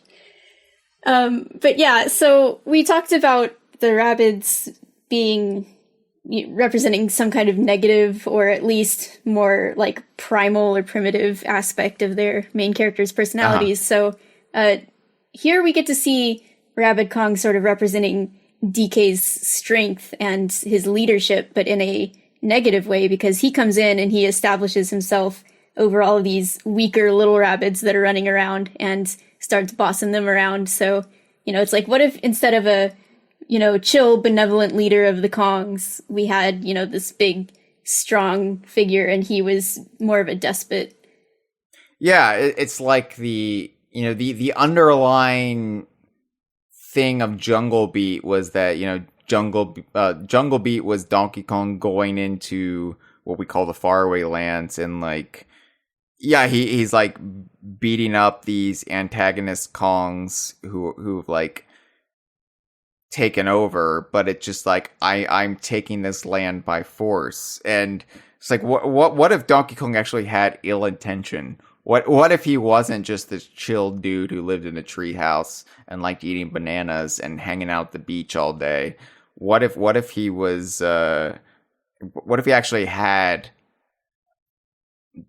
designs for power, and he craved more of it? Like what if his wires were crossed there? And that's kind of what you get with Rabbid Kong here. It's like what would that mean for Donkey Kong Island or the Rare Archipelago? And you kind of get to see that kind of dark, what if kind of story for Donkey Kong without kind of tainting any aspect of Donkey Kong himself, because it's not Donkey Kong. It's just this kind of idea of him imprinted on another character. Right. Yeah. Yeah, it works. It works as like a different type of Donkey Kong villain than we've seen. It's not just K. Rool Redux. It's not just Cactus King or Ghastly King. It's not just Lord Frederick or Tiki Tong. It's its own interesting thing that's not just repeating motifs or ideas that we've seen in other Donkey Kong games. Yeah, and the best part about it is that Rabbid Kong, he is malleable, as we've been talking about. All of these Rabbids, they were just transformed into these alternate versions of themselves, and they're still growing, they're still figuring themselves out. So, Rabbid Kong, is he gonna stay evil, or does he have room to change and grow? You can play the game yourself and find out. I would say that even without getting into how the end of the adventure plays out, any of his actions in this DLC can be hand waved away. He's under influence by the dark megabug energy. So it's like, would he really be doing that if he wasn't corrupted? If his brain wasn't kind of crosswired? Yeah. And aside from the dark megabug energy, he's also just very angry about what happened. Oh, and yeah. He's sort of on a quest for revenge, but, he can come to terms with that. He doesn't have to be full of vengeance forever. I do wish we would have gotten more, insight into how he recovered from that. Because he fell pretty far, and it seemed... I mean, they didn't outright say it was fatal, but the implication was that can't be good, right? Falling from that great of a height. Mario was definitely concerned about it. Yeah, like I said, I think Rabbids are kind of not... They're cartoony beings. They're functionally immortal. I think they can survive pretty much anything. I know. I would just wish he would have had a sprained wrist at the very least. Something. All right. Well, while this is basically, it's not really a clean break from Donkey Kong. It is and it isn't. It's kind of, it's its own thing, but it feels very resonant and familiar once you're playing it. But there are references to Donkey Kong and the Donkey Kong series throughout this that kind of helps tie it together. And I appreciate that it does fully swap out those Mario elements for Donkey Kong, right? Because they could have just gone a lazy route and it's like, well, we can just have coins and we can just have the same aesthetics, whatever. I mean, Donkey Kong and Mario are linked, so nobody's going to really care. I mean, it's fine. It's just DLC. But no, they went the extra mile and they got rid of all of the Mario elements from this to make it feel like a Donkey Kong game. And like I mentioned, coins are now bananas. That's obvious. It reminds me of how in Mario Kart 8, when you race in Hyrule, the coins become rupees. And I was like, well, why didn't they do that for Donkey Kong's track? Now I'm mad. But they do it here. The pipes are like hollow wooden logs. The little rabbit-shaped cannons are now like rabbit barrel cannons. It's great. Yeah, the pipes are a bunch of different stuff. There's like banana pipes. Yeah. Coral reef pipes. There's a bunch of different materials that they're made out of. I love the coral reef pipes. Yeah, those are not sure how that works in relation to actual nature, but sure, I'll accept it. And each of the pipes makes a different sound effect too when you pop out of it. I thought that was really cool. The bananas make this squishy noise and the wooden ones make this really satisfying thunk noise. Yeah, I think that's why I went to the wooden ones first, because that thunk really stuck with me. It's so good. It's so good. But I think the most surprising thing that came back from the Donkey Kong series, something I never thought I would see again, Donkey Kong 64's Hellavines. Yes, Hellavines are in Donkey Kong Adventure. So, for those of you who don't remember what Hellavines are, because I don't even think Hellavines are the official terminology. I think that's DK Vine's name for it that we've just used since 1999. Hellavines are the way they worked out vines in a 3D platformer on the N64. They are vines that levitate in midair, and they have like a little propeller on top, and they just spin perpetually in place, floating up and down. That's what Hellavines are. Kind of stupid, really.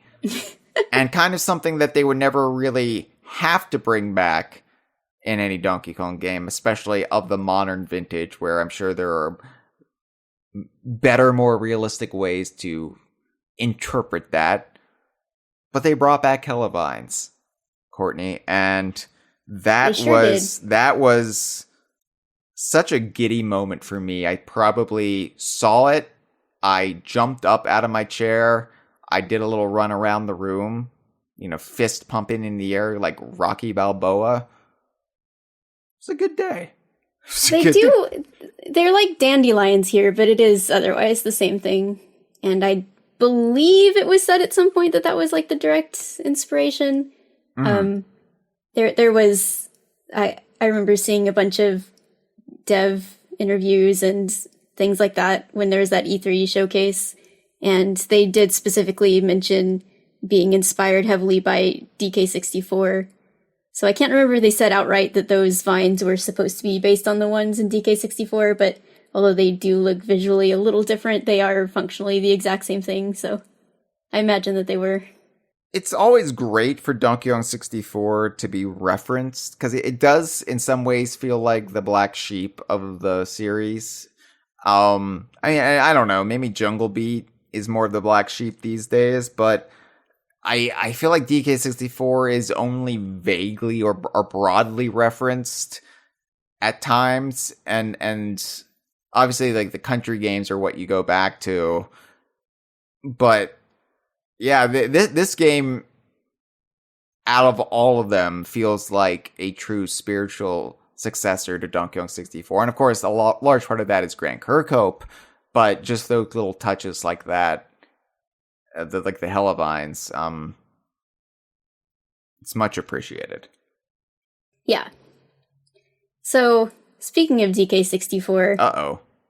I just have, like, a little fan theory. So, part of the... one of the areas that you visit, and this is a late game area, so, I don't want to talk too much about how you wind up there or anything, but there is sort of this underground dungeony temple area that you're in, and I personally think it could be Angry Aztec, or at least closely related to it, a nearby outcropping of it, or a similar culture, because there's a lot of imagery in this area that looks like the feathered serpent of Aztec mythology, Quetzalcoatl. Mm-hmm. There's like straight up feathered serpent Aztec art looking heads, and like kind of a bigger sculpture of it, of this sort of feathered serpent being fighting Rabbid Kong. And so it's like a very sort of Aztec aesthetic, and since you go up through the jungle to get there, and in DK64 you go through Jungle Japes and then you get to Angry Aztec, I kind of feel like, I really doubt this was intentional, but to me, it just feels like we could sort of fan wink it to say that this could be an underground area of Angry Aztec. Well, look, the key thing you have to realize about being a Donkey Kong fan is that 90% of these connections are never intentional, but somehow through sheer dumb, blind luck, nothing's ever contradicted. Things usually sync up in a harmonious way where it looks like there's been a master plan for years between all of these different studios.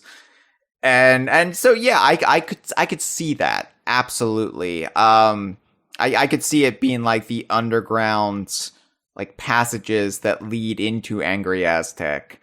And I've even worked out where Angry Aztec probably is on Donkey Kong Island, especially in relation to DK King of Swing. I basically got it in my head, but just trying to figure out the concept of Angry Aztec itself would probably require at least a 5-part conversation where every episode would be 4 hours, because Angry Aztec doesn't make a whole lot of sense.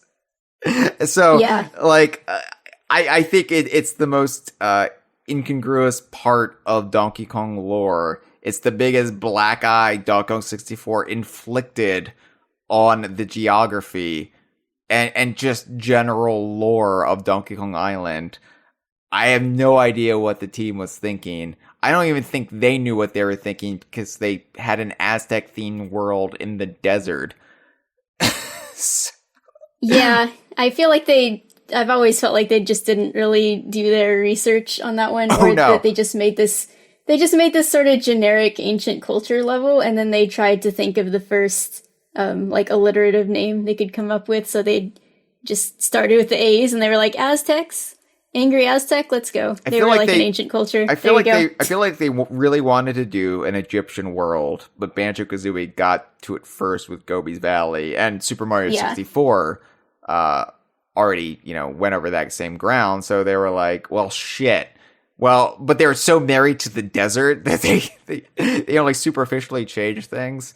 Of course, then Banjo-Tooie had Mayhem Temple, and how Conker's Pocket Tales earlier that year had the Aztec Temple as well. And of course, as Dustin and I have recently discussed on the Kongversation, there's the whole weird thing in Saberwolf GBA where there's the Temple of Imhotep, where they say is actually half Mayan, half Egyptian. So I have a lot of theories about how this all shakes out. But again, that would require a 5-part conversation series. So we won't bore you with that here, but I could see your fan wank here and accept it broadly that, yeah, it might be the same culture, same ancient culture that gave us Angry Aztec. Thank you. Thank you for humoring me. No, I mean, after I've been humored for 10 years on this podcast by all of my co-hosts, and sometimes not humored by them, I can at least pay it forward. So, the puzzle pieces, they sure do look like the Retro Studios puzzle pieces, right? Well, actually, if you look at the main symbol for them, like when you're looking at your file and it shows you how many puzzle pieces you have, or even I think just the main one that pops up on the UI, it just looks like a Jiggy. I mean, well, I don't know if they were just trying to make I don't know if this was a little sly reference because Grant Kirkhope was the composer or something, but there's a lot of puzzle piece, shapes out there they could have gone with, and it is the one that is the Jiggy one. It's hard to say because, yeah, the puzzle pieces in Retro's games don't look like Jiggies, but we know that Retro was directly inspired by Banjo-Kazooie for the puzzle pieces, so there's a lot of incestuous thinking when it comes to the puzzle pieces. Yeah, maybe, yeah, I don't know. The puzzle pieces in the game itself that you collect are all sorts of different shapes, but the UI symbol for them is just the Jiggy shape. Well, and I think sometimes the shapes you encounter in the game itself, they do really look like the Retro style puzzle pieces. So I don't know. But we'll say this is maybe 25% of a reference either to Banjo-Kazooie or Retro's Donkey Kong games. It's hard because puzzle pieces are one of those things where it's such an established thing outside of the DKU that it's hard to say, oh, that's a reference when maybe it's not. But you're right, like the general shape does look like a Jiggy. I'm looking at it now. Yeah, I don't know. The color is more the Retro style, but yeah. But the biggest reference I think that most people think of when they think of Donkey Kong references in Donkey Kong Adventure, especially the novelty of it because they get so seldom referenced these days, are the pieces of weaponry that are inspired by the 5 original animal buddies from Donkey Kong Country. And before we talk about those, I do need to talk about 2 others. because I need to pretend that the Megalodon reference in its eponymous blaster is actually a Sea of Thieves connective thread. So the Megalodon blaster, the description says, need a weapon with teeth? Take a bite out of your foe's ambitions with this prehistoric terror from the murkiest depths of our nightmares. And if you squint, it looks like the blaster looks like the Megalodon from Sea of Thieves. Like the basic one. If you squint. It does. There's also a Kraken blaster called the Smackin' Kraken. And the description for that is time to get Kraken with this legendary beast of a blaster that strikes fear in the hearts of your foes and 18th century fishermen alike. So, I like to think it's a reference to the Kraken from Sea of Thieves. It's all DKU. All right, so the animal buddies, though, for real. We've got the Rambi themed blaster. It's called the Horn-Nosed Needler. And it's just one of the standard blasters, but with Rambi's head. And do you want to read some of these? Sure. Okay. This one says, supercharge your chances for victory with this officially licensed Rambi merchandise available at finer battle HQs everywhere. Yeah, the officially licensed line, that gets a lot of usage in these descriptions. It's like the animal buddies have marketing deals to Yeah. And I think odd. one of them even specifically mentions what they got paid, but we'll get to that one soon. Yeah. So Squawks. Squawks gets a weapon. So Donkey Kong has these kind of banana boomerangs, but they're called Bowanarangs. Okay, yeah. So it's like a multiple level pun here. So I thought going into the DLC playing it again, I was like, oh yeah, I remember these are called Bananarangs, because that makes sense. They're bananas that are boomerangs. But no, they had to get the Rabbid pun in there as well, even though DK himself is not a Rabbid, but they are called Bananarangs. Bananarangs. Okay. Bananarangs. It's really a mouthful. I think they should have just left it at Bananarang, but that's just me. Yeah, so we got this kind of phallic-looking Squawks here. He's sort of we should talk about the Bowanarangs really quick, because the standard one is a banana. What am I saying it wrong? I feel like you're losing a syllable in there. But it's a mouthful. Bananarang. And right. also I'm like knee deep in Jimmy Buffett's piss here. So it's slurring my speech a little bit. So I apologize. It's physically impossible for you to say Bananarang correctly right now. It's worse now, okay? Bananarang. Bananarang. Okay, so yeah, let's talk about these things. Okay, so yeah. We were gonna go into like DK and Rabbid Cranky's kits later if you want to save it.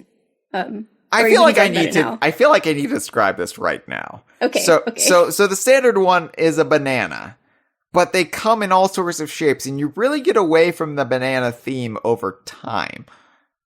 So one of my go-to jokes when I'm all out of material is to make fun of the Luigi variant in Mario Kart Tour. That's just Luigi wearing lederhosen and holding a big sausage. And I call him Luigi with the big sausage. But one of the Bowanarangs is just a hot dog that Donkey Kong can throw. So he's Donkey Kong with the big sausage, apparently. See, your problem is you're saying Bananarang. It's Bananarang. Bananarang. There you go. I got her? There you go. I got Bananarang. Oh, that hurts. I feel like I have to dislocate my jaw to get that out.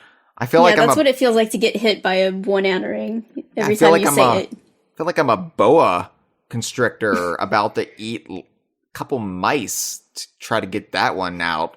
Bananarang. So, Squawks' thing is called the Law of the Macaw. And is this our first canonical suggestion that Squawks is a macaw? I guess so. I don't know. Let's say because like Squawks doesn't really look like a macaw. Any macaw that I know of. But I mean, maybe he could be, especially if he's like a Donkey Kong Island subspecies or whatever, some sort of evolution that's different than I don't know. I always just thought Squawks was a generic whatever parrot, but the Law of the Macaw. I think it's just a fun name. I don't think it's necessarily saying that he's a macaw. They just wanted something snappy, like Rare wanted Angry Aztec, and they didn't put much thought into it. All right.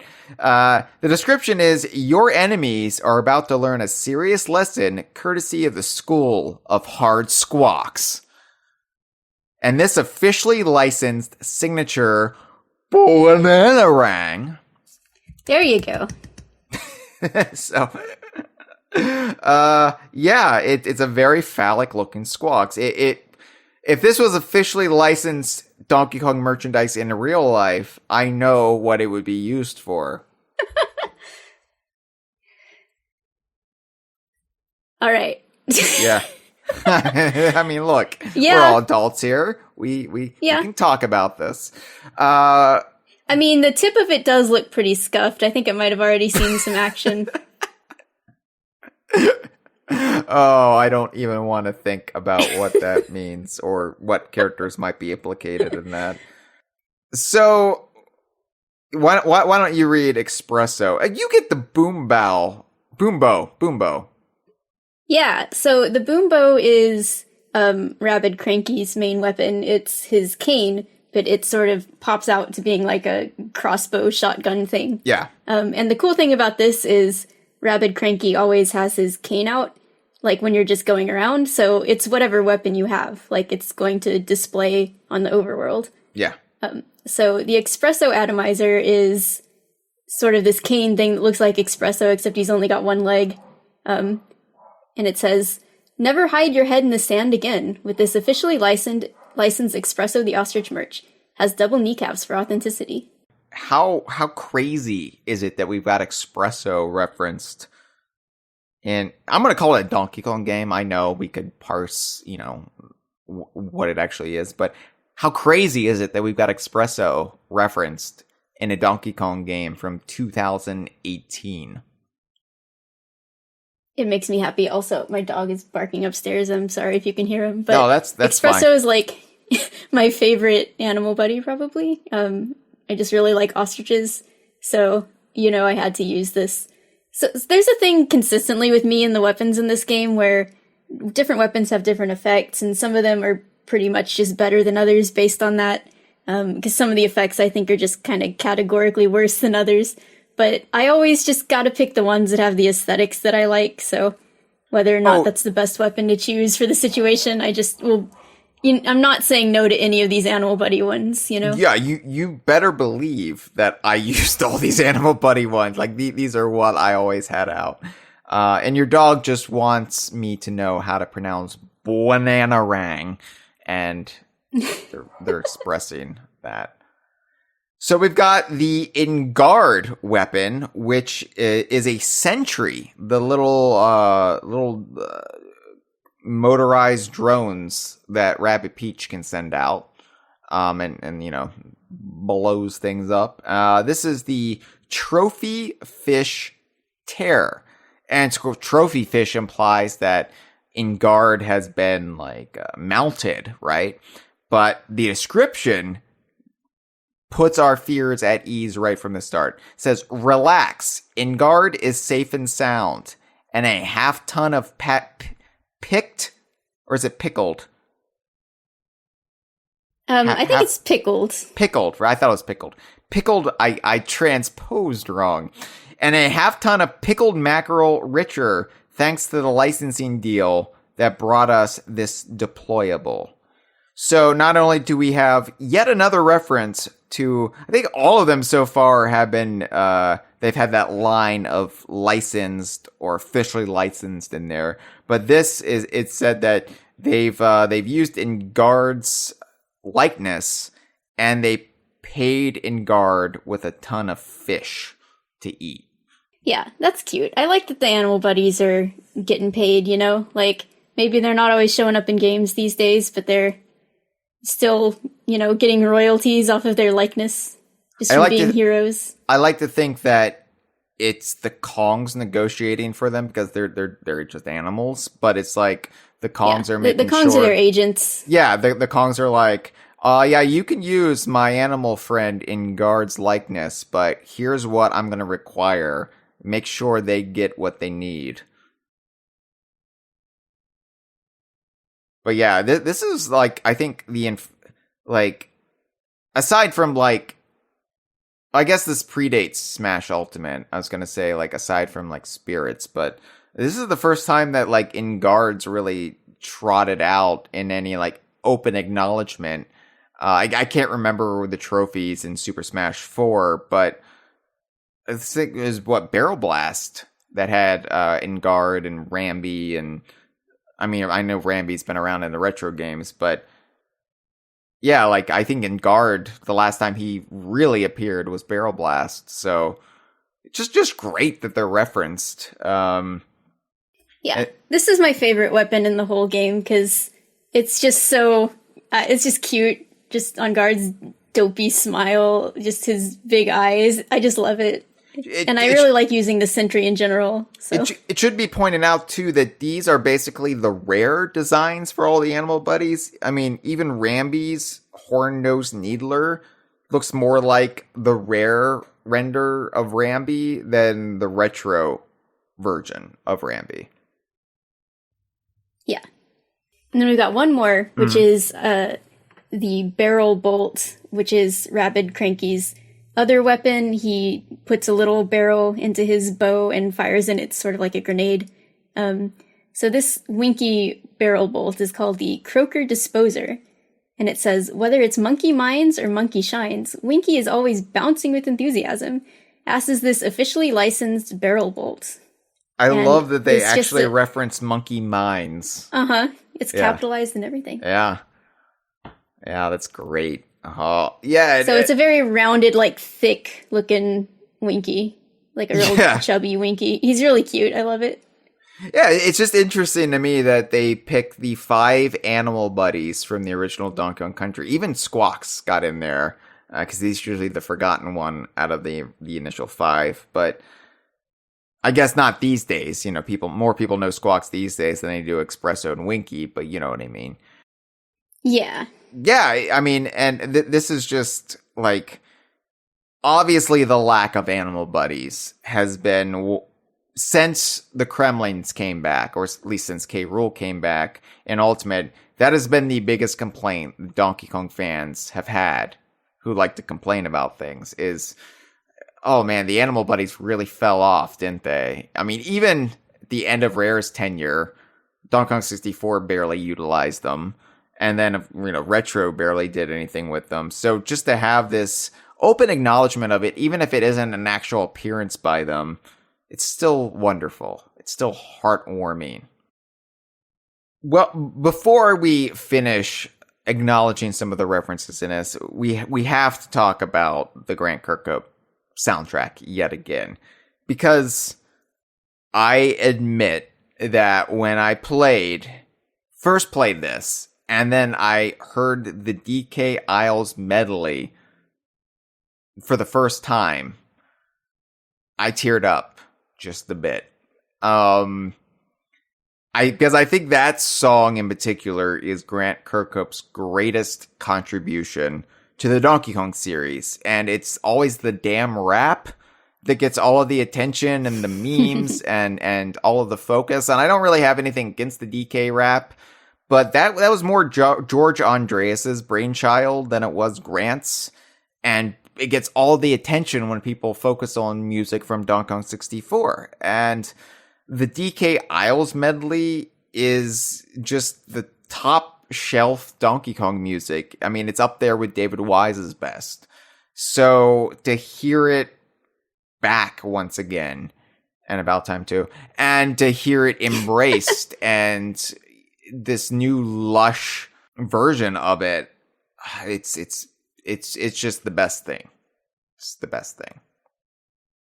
Yeah.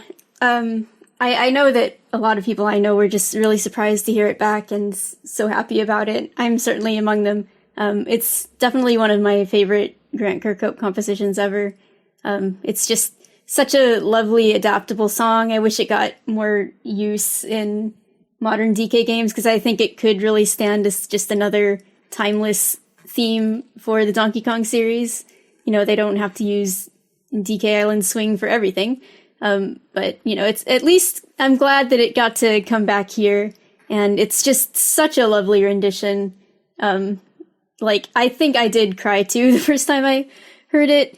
Like, I can think of 2 times where I cried upon hearing a game music remix, and it was this and the Snaky Shanty remix from Smash. So that was like in the same year.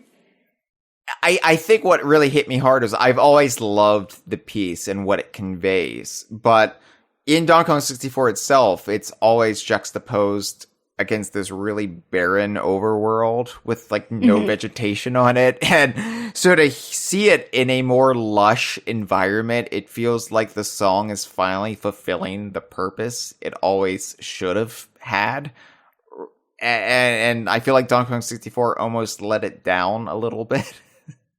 Yeah, and then like in this game, there's even seagulls that sing along with the music, and it's just like all of nature is joining in, and it's just so powerful. Yeah. There's even like, there's a more bare bones version of the song, which is the first one you hear, but as you get a little deeper into the game, it sort of shifts and brings in some more instrumentation and like some brass and stuff that's not there originally, and it's just so good. I mean, that's truly what the DK, amazing. That's what the DK Isles medley is built to do, is to take on the personality of whatever area you're in, and it's so adaptable. And I love that it's still adaptable in 2018, you know?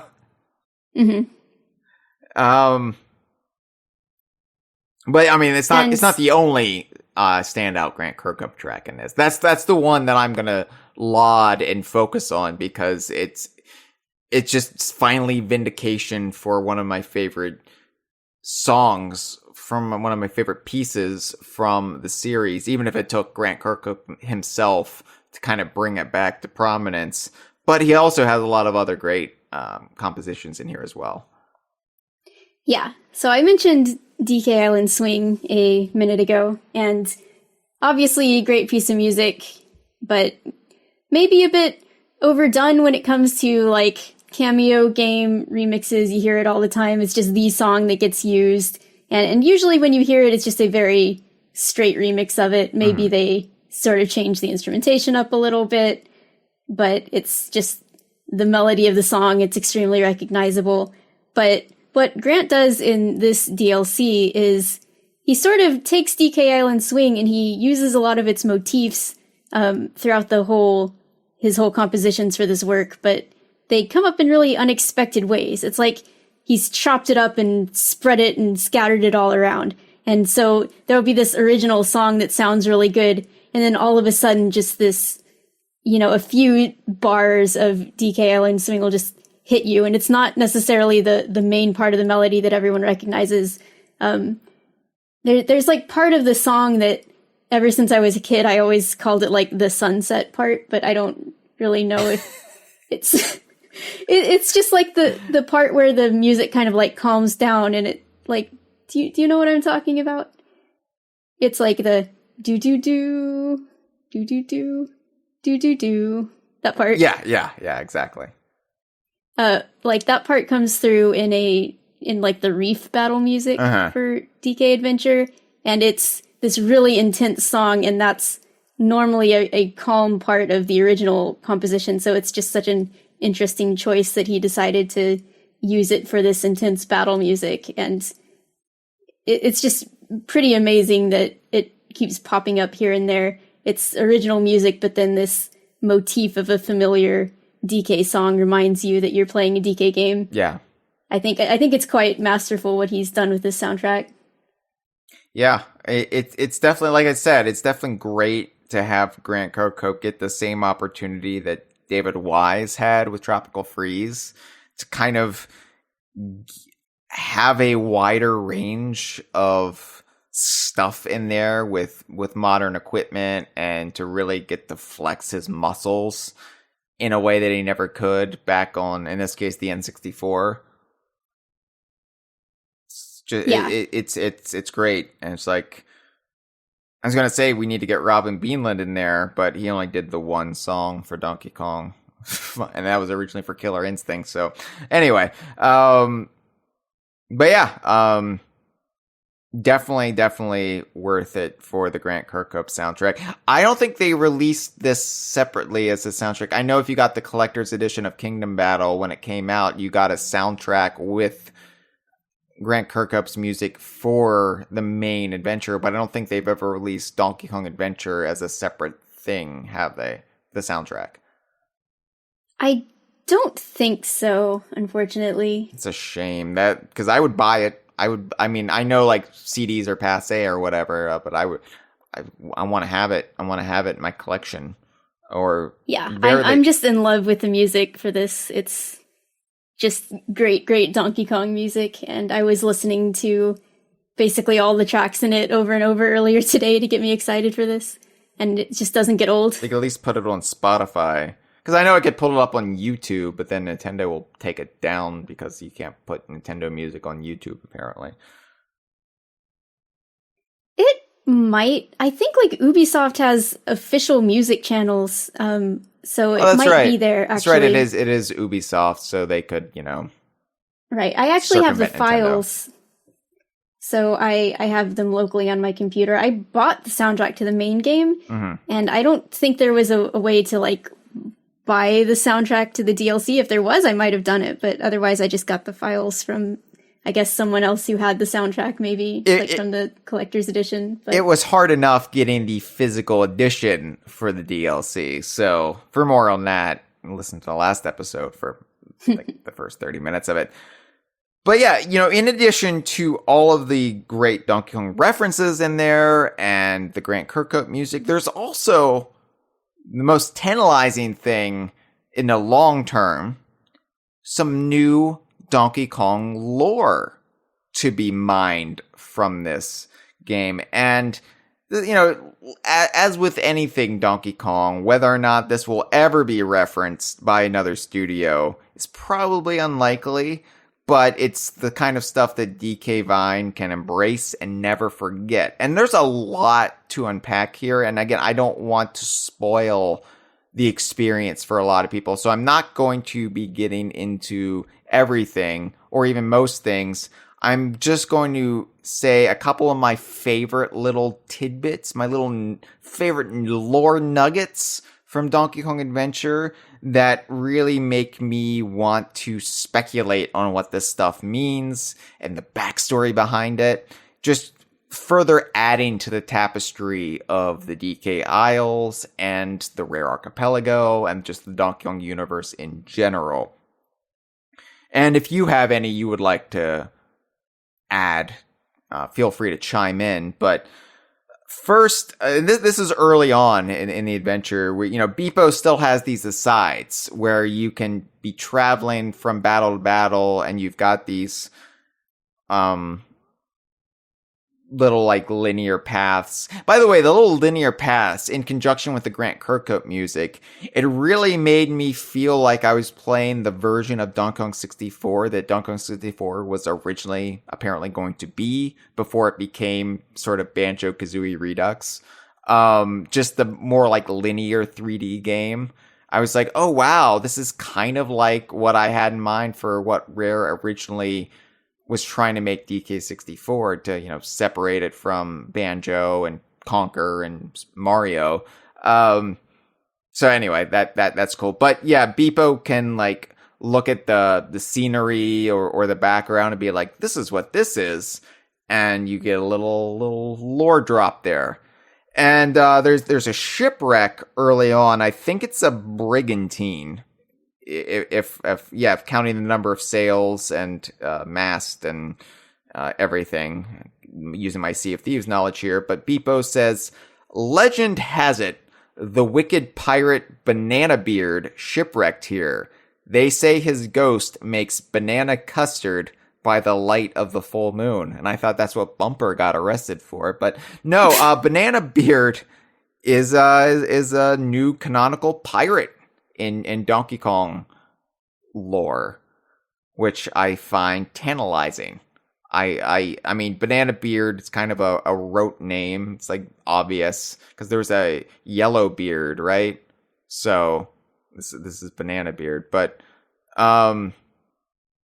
yeah, like legend has it that his ghost is still haunting it. So do you think Bananabeard was a Kong pirate? Like, obviously there's like Kremlings have a history of piracy. Do you think that maybe Bananabeard was a Kong who tried to go toe-to-toe with the Kremling pirates? I could see that. I'm also going to try to convince Jeff that this needs to be the natural arc of his character, of his pirate in Sea of Thieves. I want Jeff the Brash to become Bananabeard over time. And so this would canonically be his final resting place. Just because he has a big beard. And I'm like, what if you start like mashing bananas into it, Jeff? Have you considered this for your pirate character?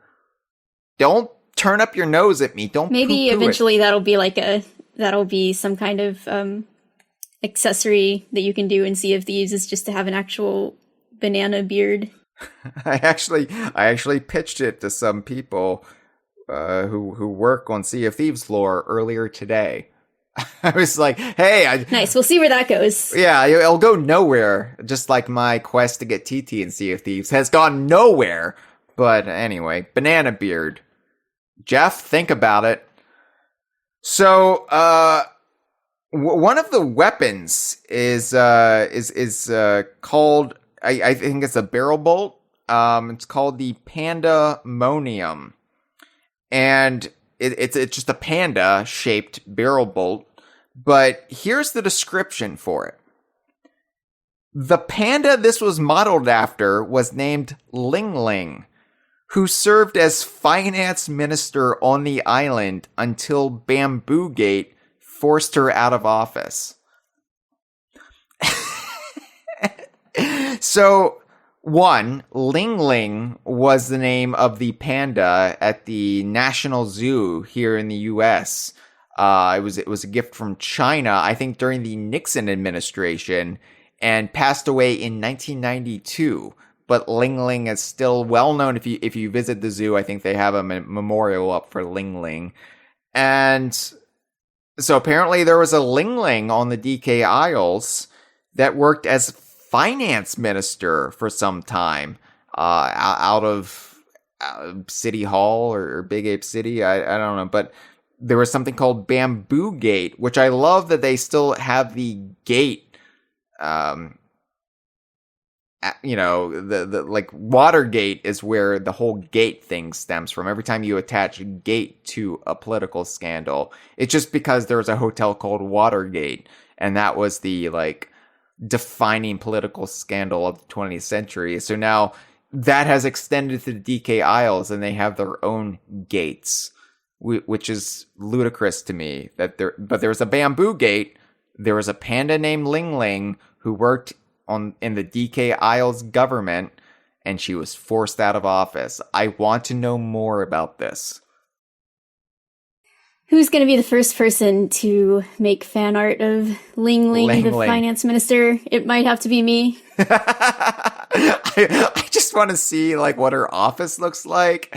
What was this while Cranky was the chieftain of Donkey Kong Island, or was it Donkey Kong who forced her out after he took over, maybe around the time of King of Swing and he became Jungle Hero? And was he like looking at the book and was like, wait a second,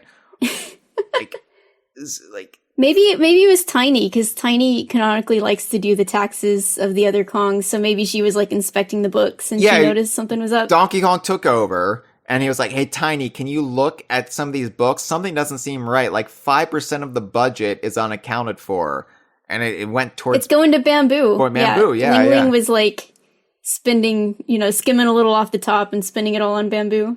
Yeah, and Ling Ling's gonna come back as the antagonist, where everybody's gonna be wanting K. Rool, and they're gonna be like, who the fuck is Ling Ling? I hate this. And we're like, we should have played Donkey Kong Adventure. It set it up.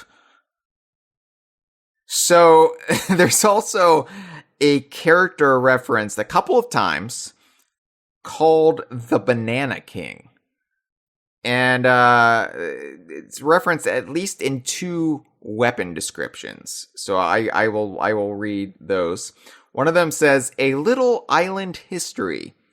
The Banana King gave much praise to the gods for the deliciousness of banana, peanut butter, and honey on toast, which is a delicious, snacky kind of breakfast.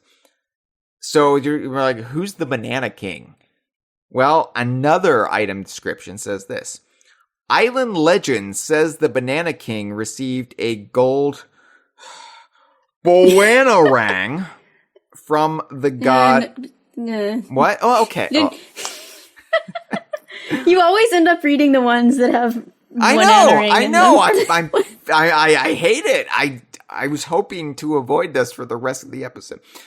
Okay. Island. Why don't you read it then? I'm just going to tap out of this one. Why don't you read it? Island legend says the Banana King received a gold banana ring from the god Bananaloa. He built the temple of... Oh, no. He built the temple of Banana Panamahu in thanks. I think that was it. Banana Panamahu. Banana Panamahu. I can say that, but I can't say Bananarang. Yeah. So there was some sort of Banana King in antiquity on Donkey Kong Island, and apparently there was a god that the Banana King believed in. He believed in, called Bananaloa, and built the temple of Banana Panamahu. So I don't know how that coincides with things like the Tiki Tak tribe and the Aztec religion on Donkey Kong Island. We got layers here. Yeah, there's been a lot of different belief systems on Donkey Kong Island. Yeah, so maybe this is like the time after the Tiki Tak tribe got banished to the volcano, and maybe they were looking for other belief systems on Donkey Kong Island, and this early Banana King was like Bananaloa, and maybe that was like an early name for the Queen Banana Bird. I don't know.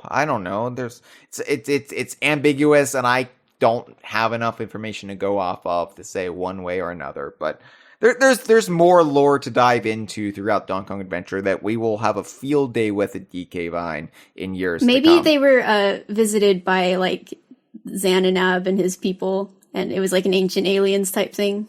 So they treated them as gods. I mean, there was an ancient aliens type thing in Jungle Beat with the space dragons, and so maybe. Oh, how is it that we always reference Xananab? Because Xananab's great. Yes, I mean, I can concur. Xananab is great. But yeah, I mean, so we have like interesting new stuff in there. We have references to old stuff. It's fascinating to me how they pulled this off, because it must have been an effort for Ubisoft Milan to balance this. Because here you have what's ostensibly a Mario game. You have DLC for a Mario game. That is basically a new Donkey Kong game. And despite the historical link between the two, there is a lot different about a Donkey Kong game than there is a Mario game. How do you find the sweet spot?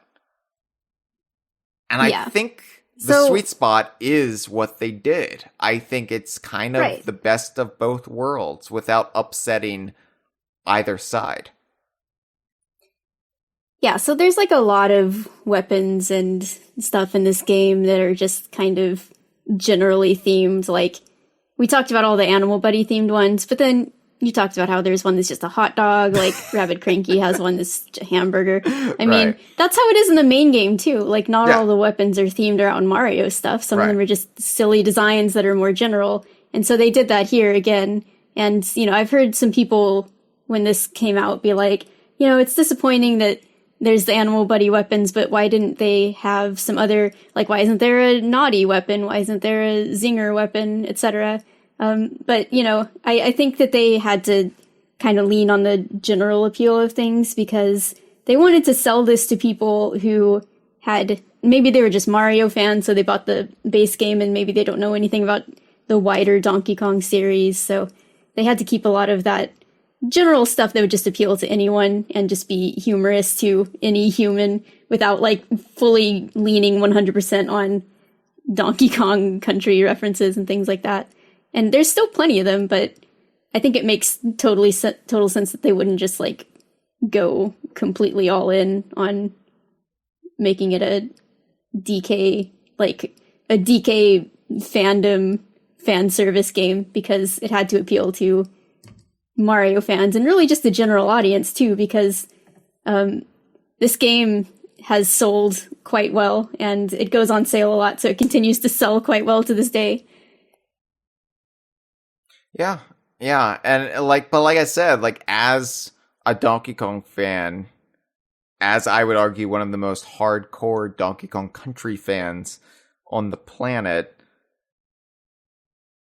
it pleased me. They found the balance at least. Now, did the Squawks shaped Bananarang please you, Hyle? The name of the weapon does not please me because I apparently can never say it. But yes, the shape pleases me. Squawks pleases me, as do all of the Animal Buddies. But just in general, just the whole package, the presentation, the humor, it feels authentically Donkey Kong, even if it doesn't, tick every box of fan servicey crap that I crave. It still feels right. It still feels correct. And controversial take, it feels correct in ways that Retro's games even don't. I think the tone is more accurate in spirit to what Rare laid down. That's not me saying like, oh, I hate the retro games. No, I like them. I love them even, but I feel like just the spirit of this is much more true to what Donkey Kong was when I fell in love with the series back in 1994. Yeah. Yeah. And honestly, as you hinted at earlier, I think I like just the gameplay, the actual adventure in Donkey Kong Adventure way more than I do Kingdom Battle. And I like Kingdom Battle. I liked Kingdom Battle, but I think this is honestly stronger. It's snappier. It feels breezier. Like I mentioned, I had to keep picking up and putting down Kingdom Battle to find my groove, and sometimes like challenges get so hard and I was like, I can't do this right now. This one I played pretty compulsively. Yeah, so just as a general length thing, in my recent replay where I was kind of rushing through both because unfortunately I wanted to get through them before we did these podcasts, so I didn't have time to go off the beaten path too much and do side puzzles. I was kind of just doing the main battles, trying to get through the main story. So I looked at the time I'd spent streaming all of it, and I would say that DK Adventure took me about a third of the time that the main game did, which is pretty meaty for a DLC to a game, to be like a third of the game over again. But depending on, how you click with the gameplay, that proportion could be longer or shorter. And I was benefited by having played it before, so, I knew what to expect and how the game worked. I didn't have to spend too much time remembering all the new stuff DK could do and all the new stuff Rabbid Cranky could do, etc. And there's like a lot of extra content that comes with the DLC. So aside from just getting through the main story, there's a lot of extra challenges and, you know, little puzzles. The puzzles, as I said, I do think are more engaging in the DLC. Even the side ones, they came up with some clever stuff. And there are some puzzles that gate you off throughout the adventure, but I think they're a lot more clever and less painful than block pushing puzzles. They're more creative. It's almost like you have a grudge against pushing blocks. I don't know I don't like block puzzles. I don't know what game would have given you this complex where you're pushing blocks endlessly in rooms to unlock things. I don't know. It's almost like there's a game from around the same time as Donkey Kong 64 that just spam this. Yeah, a game that I've played that I'm not entirely fond of. But I don't think that's what gave me the block pushing trauma, but it certainly didn't help. I think it goes all the way back to like Pokemon for me and having to use strength on rocks and how like agonizingly slow that was. But I've just never been a fan of this type of thing. Anyway, as for the main battle gameplay, I wanted to ask you a question here, which is, so we talked about how this game can be played immediately after the first chapter of the main game, but where do you recommend playing it? Oh, I don't know if my personal recommendation should be taken at face value here. Like, I'm the type of person who has to play it after the main adventure is done. Like for me, like it came out after, so you have to play it after. But I'm also the type of person who you get a little bit of grass in Pokemon and I have to level up my Pokemon to level 100 in that grass before I move on.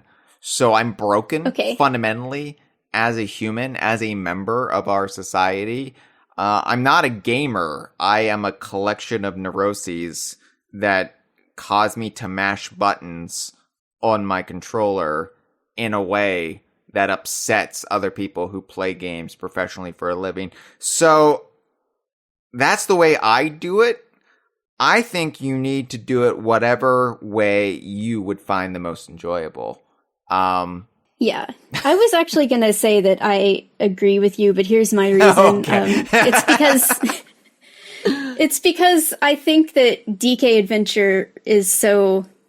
It plays differently from the main game in subtle ways, but ways that will, like, sort of get into your head. So I think it wouldn't be great to sort of get used to the way the main game works and then kind of learn this different style of play and then go back to the main game. I think it's just probably better if you stick to the main game and it's, like, sort of ever-evolving nature of adding in the different characters and, you know, the way that plays. Because DK Adventure feels so isolated and cohesive all to itself that I think it works great. It's like the perfect epilogue. I think it would be weird to like play half the main game and then do this other thing which feels quite unique unto itself and then go back and finish the other one. Yeah. I agree. And I also like just narratively where that puts like, characters like Rabbid Peach that... They're just living in the Mushroom Kingdom now. They're now part of the gang, and then they go have this. She has this separate adventure with Donkey Kong over in the DK Isles, and then she goes back. Oh, spoilers! But yeah, I mean, you know, but I do like, you know, like that it's not just something that happens in media res where it's just like in the middle of the story. It just later. Just later, some point, maybe even a year later, who knows?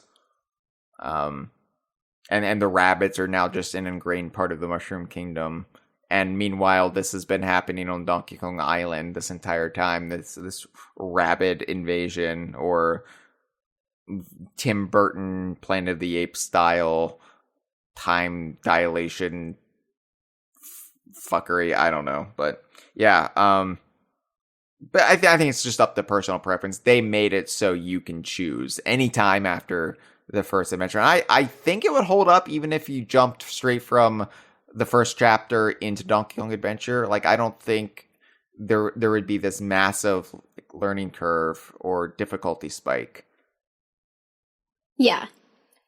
So like I said, I think that doing it at the end is how I would recommend it, but it really works whenever. And I noticed on this playthrough that there's enemy types that aren't introduced until chapter 2, the bucklers, and they are, if you go straight into DK Adventure, Beepo does explain like how these enemies work again, as if you'd never seen them, to account for people who just jumped in there and they didn't play chapter 2 of the main game yet. Yeah. And if you are like if you just like hate Mario for some reason and you're purely here for the DK content, no, you know, it's hypothetical person, but you know, you should give the main game a chance. But if you got this game for cheap and, you know, you don't mind the fact that DK Adventure is shorter than you would expect a full price game to be because it is just DLC, I think it would be like okay to just play the first chapter and just play DK Adventure and not even play the rest of the main game if you just really hate Mario and Luigi for some reason. I mean, I think that's silly because I think it's all great. It's all wonderful. Yeah. You should play the whole thing. But if you, for some reason, are just that DK purist who only wants DK Adventure, I think that kind of would just work as its own complete story. If Mario kidnapped your grandfather, held him in a cage, and tortured him, then yeah, just play the first chapter and Donkey Kong Adventure, because that's all the and then just like content. Hold up your hand whenever Mario's on the screen, because unfortunately he has to be in every battle. So just get past the first chapter, but try not to look at Mario. Right, and then you'll get this Donkey Kong sweet embrace. Yeah. It's your reward for your sacrifice of having to endure just that little bit of Mario. Yeah, so I wanted to touch on the gameplay differences a little bit, and I got a little sidetracked there. But so, like I said, it's just different enough to make it feel like a sort of 1.5 sequel. So when I first played the main game, I played it when it came out, and then I played the DLC when it came out. So there was, you know, most of a year in between there. And this is the first time I've played the main game and the DLC back to back. So it really accentuated the subtle differences between them in a way that I hadn't noticed before, playing them with so much space in between them. Mm-hmm. So one thing that you notice just right off the bat, I think, is how much more important movement is. Movement is always important in the game. Like, you want to be covering as much ground as possible. You can use team jumps to get a bigger range. You can go through pipes to extend your range, because like once you come out of a pipe, you get a little bit of extra distance. But that's more important than ever in DK Adventure, because the fields are generally bigger and there's a lot more enemies and a lot more like goals of battles that involve chasing the enemies down. So there are these enemies called collectors that have broken bits of the washing machine that you're trying to recover, and they can just run all over the place. They have a range of like 20 squares, so they just zoom everywhere. So you're always chasing them around. And then there are these enemies called smugglers, and you're trying to stop them from reaching a certain area. So another enemy type that you have to chase down, and you can actually like attack them and they'll run back towards you a little bit. So there's a lot of stuff like that. And I found myself going through this in the skill tree, like wanting to upgrade everyone's range of movement first and foremost, because it was just so important, even more important than like the amount of damage you do and stuff like that. And you can go a huge distance in this game because DK's, one of his abilities is to throw things, and that includes his partners. So in the main game, like, you can have your people jump off of each other to extend their range a bit, but that takes their movement to do, right? So like, say Rabbid Peach moves, she jumps off of Mario and gets to go a little further, but then she's moved, so she can't move anymore. Yeah. But here you could have DK throw Rabbid Peach, so he can move, pick her up, keep moving, throw her a far distance, and then she can still move her entire turn. So like, you can just go this ridiculous amount of distance in this game, and it's really fun. And the difference between like not really paying attention to all your options and when you start really understanding the options that the game gives you and what you can get out of them, it's just huge, the amount of difference it makes.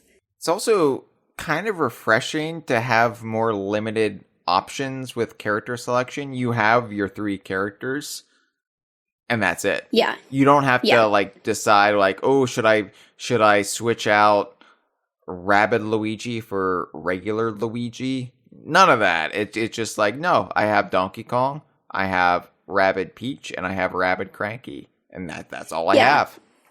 And that's one reason that I think the DLC took me less time to get through, was just because I didn't have all that decision time. Yeah. That was something I spent a lot of time with in the main game, was like looking at the field and being like, well, maybe it would be better to use this character because he's better against smashers, but I don't know about that. What if I want to use Peach instead? And then here it's just like, nope, I'm going to figure this out as I go because I know my 3 characters and we don't have to agonize over this. It feels like a lot more fast-paced because of that. Yeah, for sure. Yeah, like, and honestly, like, I feel like there's no fat, right? Like, we mentioned how in the main adventure, like, we preferred just the first 3 characters we got, right? So Mario with Rabbid Peach and Rabbid Luigi, and any additional characters that join the party. It's just like, well, but I put so much into these characters that it's just whatever. But here it's very lean, and so you're not like worrying about, I haven't really leveled up this character much, I really should do that and switch them out and use them more, and you don't have to worry about it. So yeah. And these characters are designed really well to work together, and just the way their moves can play off of each other. So, for instance, Rabbid Cranky has this thing where after when he comes down from a jump or a throw, he does damage to the enemies that are in the area where he lands, and he can also freeze them, which is a status effect that prevents them from doing, like, special moves. So he can actually do this twice in one turn, because he can be thrown by DK, and then he could jump off of Rabbid Peach. So if you get your characters working together, like with this great synergy, you can do like all sorts of really cool stuff, because they design these characters to work together so tightly with the different abilities they have. Yeah. So let's talk about what those abilities are a little bit. So DK has the Bananarang, as we mentioned. That's his main weapon. You're going to say it from now on. I'm going to refrain from even trying. Ring, Bananarang. It's a boomerang, as you might have guessed, but it's banana shaped or shaped like a hot dog or the Squawks penis or whatever. And it can hit multiple enemies, but the tricky thing about it is it like goes in an arc, so it can be kind of hard to like understand what enemies it's going to hit, or if you even can hit an enemy from where you're standing, because like it kind of curves. You don't just hit something straight on like you would with the blaster. So it's a little complicated, but can potentially be quite powerful because it can hit multiple enemies. And then his other move is just his hands. He's throwing hands. He's got the ground pound. He just slams the ground, and it does like a big, wide area damage. And the interesting thing is that like not only can you upgrade DK's Bananarang, but you can upgrade his hands. Like you can give him more power in his hands, and like it does special. You can choose that it does extra damage to certain types of enemies, but as you go forward, like trying to get these upgrades, if you haven't unlocked one yet, instead of DK like just showing like powered up with his super powerful hands, it'll just show this. If you have a locked one, it'll just show this spectral dark DK that I think is really freaky. Like, did you notice that? Yeah, I did. But to your point about upgrading hands and how ludicrous it is, I actually took it to be sort of a callback to Donkey Kong 64, where, you know, Cranky's potions gave Donkey Kong, you know, more physical abilities. So it just kind of... That's true. He's just juicing, you know? They have to upgrade their, like, ground pound to hit the switches, so... Yeah. Maybe Rabbid Cranky is brewing some potions on the down low and slipping them to DK so he can get more powerful hands. It's just steroids. Oh yeah, I forgot to mention that the way Rabbid Peach gets a new weapon in the first place is that Rabbid Cranky had it in his beard, so who knows what else he's got in there. He had his false teeth too, and Yeah. Rabbid Peach briefly got Throws those those in her right into mouth. her mouth. Yeah. I think he had a slipper. Was it a little slipper in his beard? A little Yeah. slipper. So that's DK. And another thing that DK can do is, this is where the Hellavines we talked about come in. So there's these little sort of pads on the ground that are on ledges. And if you go onto one of those, you can leap across these vast distances on the field because these little Hellavines will appear. And so he can grab them to swing across these pits that would be normally like way too far to jump across or throw someone across. Mm-hmm. So DK has the ability to basically travel across the entire field in a lot of cases. He can also clamber up onto ledges that normally you'd have to throw someone up onto or take a pipe up onto. So he's the movement king. Yeah. He can go all kinds of places. The only downside to him is that he cannot jump off of other people, because if he tried to jump off of Rabbid Cranky or Rabbid Peach, he'd probably kill them. So he can only throw others. He can't jump. Right. He's the base Kong that other Kongs crawl on. Yeah. And excluding Chunky, because Chunky was always the base in Donkey Kong 64. Whenever they would stack like in the DK wrap, and then in the like the cheerleader style pyramid. The Christmas tree render too. Yeah. And one other last cool thing that DK can do is that when enemies pop up in this game, like they're spawning in new enemies onto the fields, they'll always appear as their ears popping out of the ground first. Mm-hmm. And then DK can actually run over and pick them up out of the ground before they've fully spawned in, like Pikmin. Yeah. And just get them onto the field early and throw them. It's such a refreshing change, because in the main campaign, you're just like, oh, they're gonna pop up there, and Donkey Kong's just like, nope. We're so if there's now. an enemy spawning in an inconvenient place, DK can just rip him up and throw him somewhere else that might be a little more easy for you to manage. Yep. And then you got Rabbid Cranky, who, as we mentioned, has the boom bow. Boom bow, yeah. That's what it's called, yeah. So it's his cane that is also a crossbow, and it is functionally the same weapon that like Peach or Rabbid Mario have from the main game. It's like a shotgun style thing. It does kind of a blast of damage that's more powerful the closer you are to the enemy. And then he's got like the barrel bolt, which is essentially a grenade. So those are similar to things that are in the main game. But then he's got a special new move called Long Story, which is basically just him telling a really boring story that puts all the enemies around him to sleep. And that can be really useful because, like I said, with all the enemies that run away from you in this, you might want to hold them in place. So it has a pretty good range. Yeah. And that's just such a great little bit, because usually these moves are just designed purely from a gameplay perspective of to get from point A to point B in gameplay, but this is such a character context heavy use of that it's so rewarding to see him utilize it. Yeah. And that interesting thing about that is it seems to actually be getting passed on to Rabbid Rosalina in the sequel, because she's got like a bedtime story type move that does the same thing. It's not as funny though. It's not as funny because a bedtime it's story not as funny. No, it's not as funny as like an old man putting you to sleep. It's like oh, and in the third one they're gonna have a Rabbid character, let's say Rabbid Waluigi, who just does relaxing ASMR. And I mean, yeah, but it's not as funny as Cranky boring you into a comatose state. Yeah. So I'm trying to think if I'm forgetting anything. So DK has his bongos. That's his special move. Is it's similar to what Rabbid Mario does in the main game. He can draw enemies to him by playing his bongos, and they'll all dance and come want to party with him.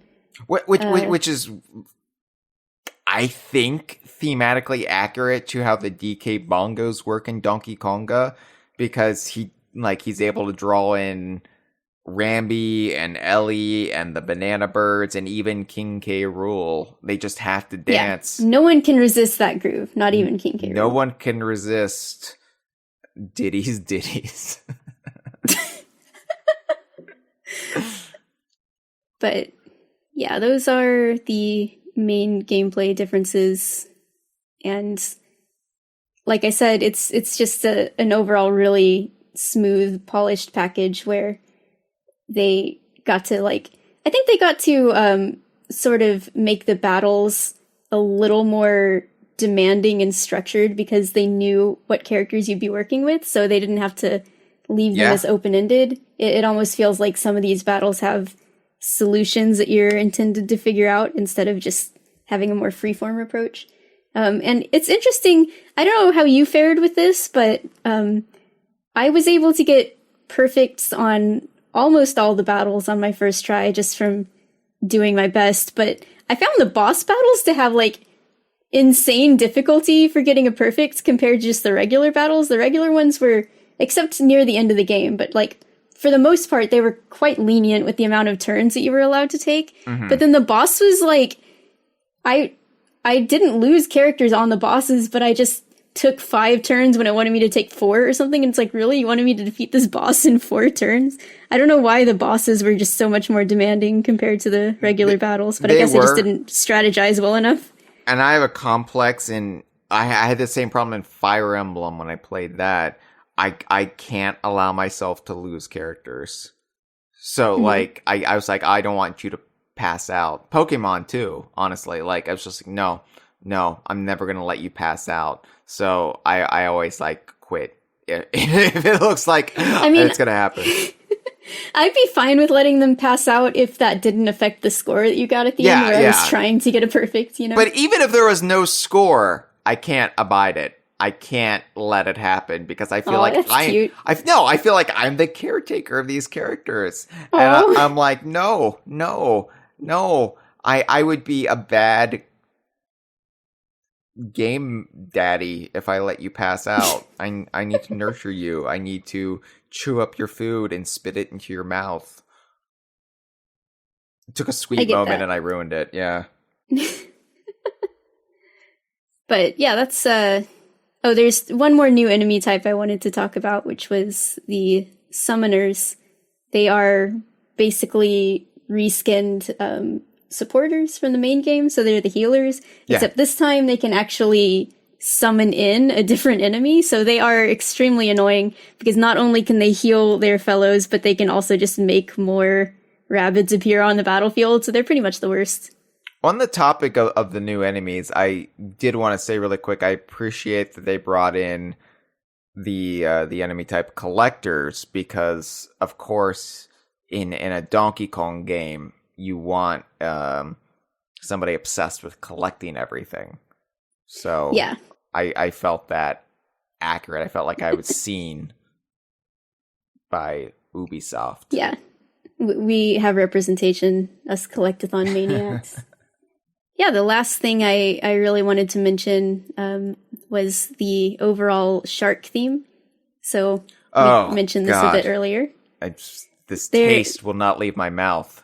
Apparently, Jeff was on me in a live stream that I needed limes to make this faux Corona work. Corona.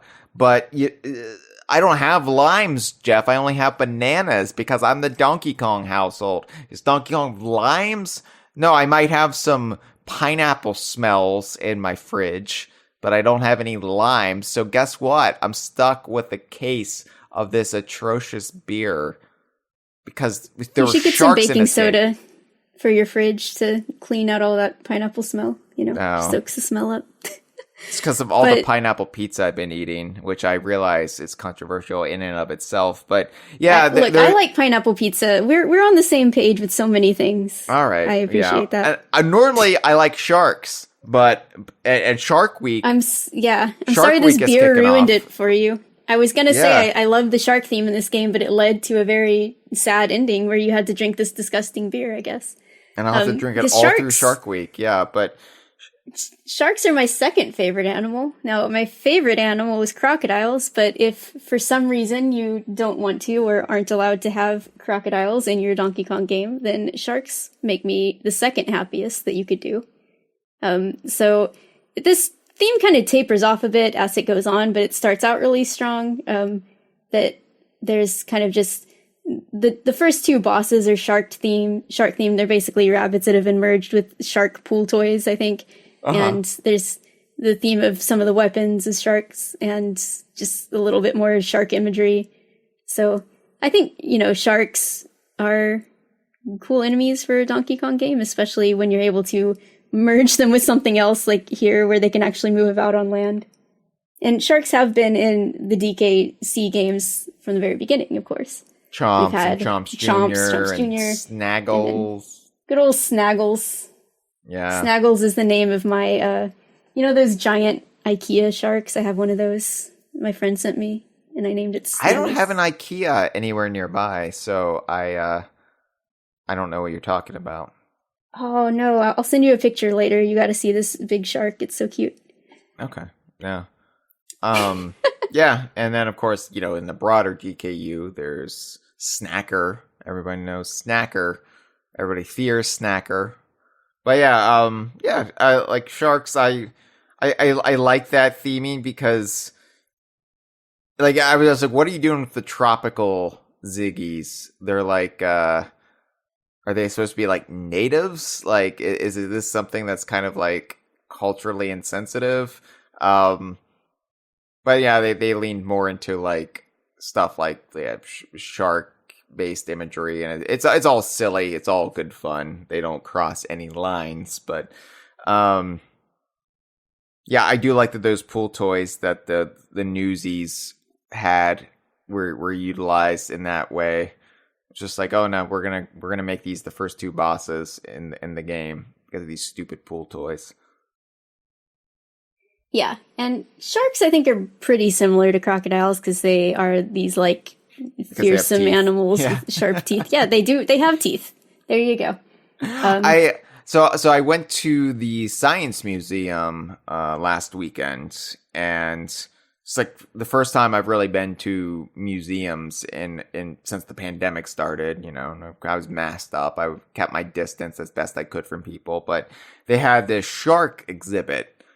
And they were comparing the skull of a shark with the skull of a crocodile. And me, I'm an idiot who doesn't read the little placards. And I saw this crocodile skeleton or crocodile skull. And I was like, that doesn't look like a shark. That looks like a crocodile.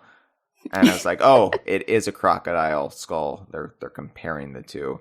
But yeah. So yeah. That's just fresh in my mind. Yeah, they were compared in the Science Museum. So yes, they are basically identical. Well, we have some calls to take. We got two different callers this time. So why don't we go ahead and play the first one, hear what they have to say about Donkey Kong Adventure. Then we'll play the second one. And then we'll give our final thoughts for now, because like I said, this is a topic that will be worth revisiting maybe sooner than 4 years from now. Maybe I'll be a little bit more judicious about mining this game for content from here on out. Let's hear what the caller has to say. All right. Hello, friends. This is Pierre Kong. I'm just walking home from work, and first off, thank you so much for thanking me for getting my steps in at the end of the DK's Treehouse episode. I felt super seen. Anyway, I just wanted to call about Mario plus Rabbids featuring the new adventure with Donkey Kong. And while I do love the overall presentation of the DLC as a whole, the music, of course, just what they do with the various pipes and the various paraphernalia of Donkey Kong's universe, I really want to take the moment to hyperfixate on Donkey Kong himself, because this is such a lovingly animated version of the character. Just, I personally love Donkey Kong. I mean, for me personally, he's like the Cat in the Hat, Mario, Sonic, Ryu, and my dad coming home from the milk store all in one. So I love him quite a bit. But the way that he moves, the way that he's able to take the terrain and toss it around and spike enemies around, he feels like a living boss character. And for me, as hard as it is to say, I think that this is my favorite version of playable Donkey Kong. So often DK is just a template for the rest of the Kong family, the branching off point for all the DKC characters in DK64, the basis for, the Returns and Tropical Freeze games. They say he's bigger, faster, and stronger too, but in most games I just feel like the only ones that really take advantage of that are like Jungle Beats and maybe Superstar Baseball. Anyway, in any case here, I just really love him. He's a better grappler here than he is in Smash, and he's my favorite in this game, and I am so pleased to see a team take this character I love and translate him so beautifully. In any case, thank you guys for your time, and what do you think? Probably been already answered, but I'd give it 2 cents. Bye-bye for now. Well, thank you for the call, Pierre Kong. And yeah, we didn't discuss like the presentation and the animation so much, especially in relation to Donkey Kong. He is ridiculously well animated in this. Mm-hmm. That's something I noticed. Like the cutscenes in particular really stand out. Just how expressive he is and how crisp everything is. This is some of the finest little cutscenes Donkey Kong's ever been in. Like, I realize, like, that's kind of slim pickings when you've got, I guess, the Tropical Freeze opening and like, really looking like modern cutscenes. But, then you've got the Smash Ultimate trailers. But I think, like, I would agree. This is some of the best that he's ever looked. And also, he is very fun to play in this. Yeah. So, like, when you're selecting your character to just look at their stats and stuff, like, if you go to DK, he's swinging in on a vine, and he, like, jumps off the vine, and there's, like, some squash and stretch effects, and it just looks really nice. Like, yeah, he's so fluid and everything. And there's, like, a cutscene early on, as I mentioned earlier, when Rabbid Kong pounds Rabbid Peach into the ground. And, like, there's this slow-mo shot of Rabbid Cranky and DK reacting to it, and DK just has this expression of, like, I don't know, shock on his face, I guess, where he's just, like, open-mouthed and his eyes are wide, and I don't know why, but it's just so funny to me. I redid that battle because I could have done it better, and I wanted to do it better, and I watched the cutscene again just because I wanted to see his big, gaping mod face. It's just, It was just great. Yeah, there's like a balance to Donkey Kong where, you make him too comedic and he comes across as buffoonish, and, we have the toothy grin jackass kind of go-to shorthand at DK Vine when Donkey Kong's pushed too far in that direction. But they get it right here. I think the balance is perfect. He's kind of the straight man with Rabbid Peach and Rabbid Cranky and even Beepo. He's kind of like the Mario, like, stabilizing middleman, but he's still expressive and funny in his own way. And he never becomes, like, boring like Mario is. I think that was Pierre Kong was saying, like, too often Donkey Kong is the template. Too often Donkey Kong is the boringest one, because you have the far more interesting Diddy or Dixie or Cranky, or you could just go new Funky mode, and damn, Funky's cool. Candy should be with Funky. Funky's awesome. But to have Donkey Kong portrayed as cool and interesting and done right, it should be easy, because he's a interesting character in his own right. It just, compared to some of the other Kongs, he doesn't shine like he should. Yeah. And they're able to do that here. Yeah, because, like, in the main game, Mario is the character that you always have to have out, and he, in typical Mario style, he's, like, the most neutral one. Like, he's just got your pretty basic blaster, and, he just comes across as the, like, basic character from which all of the other characters are more interesting. And that role, I'd almost say, kind of transfers to Rabbid Peach here, where she kind of comes across as being maybe the most, like, neutral, basic one. And as I mentioned before, DK's moves are really interesting. He doesn't at all seem to be the most boring, safe character that just has the most basic moveset. Like, his movement is crazy, his attacks are weird and crazy and potentially risky. Yeah, exactly. So just because he was the titular hero of the game, they didn't make him the boring one. Yeah. It's a nice change of pace. And especially, I guess maybe you get that because you need that contrast with Mario, where if it was a Donkey Kong game from the start, then he would be the Mario. I don't know. That's a theory. But anyway, thank you so much for the call, Pierre Kong. All right, let's go ahead and play our second and last one. Hey, Hyle and guest. It is Jabaha here. And, well, we have finally reached it. You're finally talking about Mario and Rabbids Kingdom Battle, and I'm only an episode late. I have not heard the episode going over the regular game in and of itself, which is great on its own.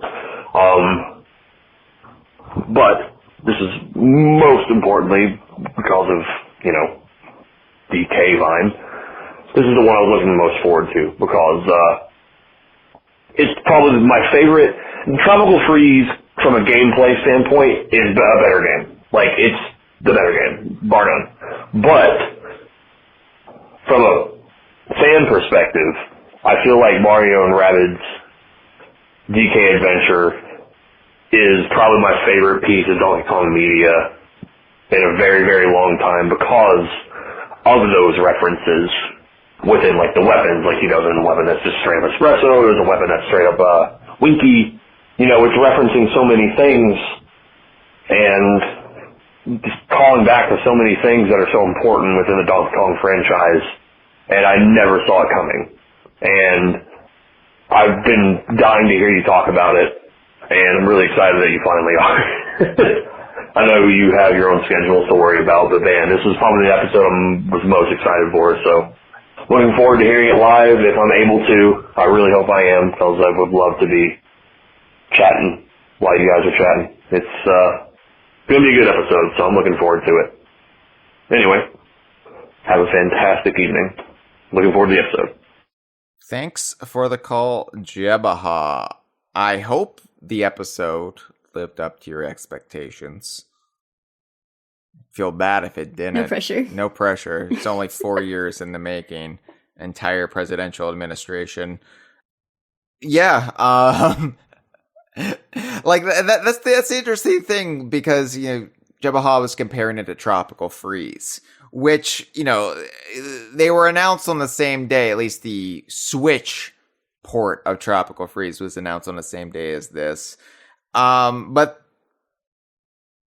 the only thing really linking them is that Tropical Freeze originally came out 8 years ago. This game came out 4 years ago. And if what my sources were saying is true, then Donkey Kong Adventure was partially positioned as it was to be a stopgap for the Donkey Kong brand, while development shifted behind the scenes from the studio that was developing Donkey Kong Switch to internal development at Nintendo.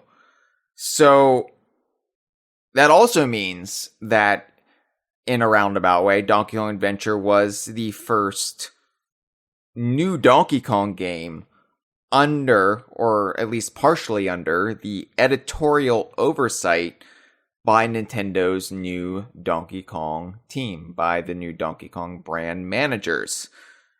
Which is interesting in hindsight, especially looking at what they reference and what they embrace and where they don't go. Although you could make an argument in either direction. Like you could look at these tea leaves and see anything you wanted to see, or you could be a very cynic, piece of shit and say, oh well, obviously they didn't put Kremlings in this game, so that means Nintendo hates the Kremlings and we're never going to see them again, minus K. Rool and Smash. Which, I don't want to sit here and say what any of this means. I think personally, I would think it would mean that Nintendo wanted to hold off on anything Kremlin related until Donkey Kong's next game, or until Sakurai brought him back for Smash or whatever. But again, that's just all nonsense. That's just me being a jackass. But, stuff like the Animal Buddy references, I think bodes well for the future. For sure. And just the loving detail, the way they were able to take a Mario game and have to carve out this Donkey Kong real estate within it and make it feel so authentic for even the most jaded hardcore Donkey Kong fans. I think that's impressive, and I think that bodes well for what Nintendo will push for Donkey Kong in the future. So I'm ecstatic. If this is our first taste of what's to come, I think we have no reason to worry. Yeah. A little aside on there not being Kremlings in this. So, obviously when this was announced, I was hoping there'd be at least some references or something. And then as they kind of revealed more about it with gameplay showcases and stuff, I became less and less confident that there would be. But as I was playing it, I was still sort of harboring a little hope that there would at least be a claptrap weapon or something. And I was a little disappointed that there wasn't, but I love Kremlings so much, and I'm used to being disappointed, so I just kind of let it roll off my back, I'm just used to it at this point. I didn't hold it against the game or anything. But I was thinking, because just a month or 2 months after this came out is when we got the K. Rool reveal, so it would have been so silly if there was a Rabbid K. Rool or something, and that was the first we'd seen of him in 10 years, was some kind of weird Rabbid version. And then he just shows back up in the flesh so soon after.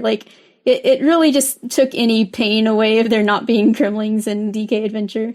And it would have taken away from that moment, that glorious day when K. Rool was revealed for Smash. I'm glad that Nintendo put the kibosh on, say, K. Rool being the secret final boss in the Switch version of Tropical Freeze.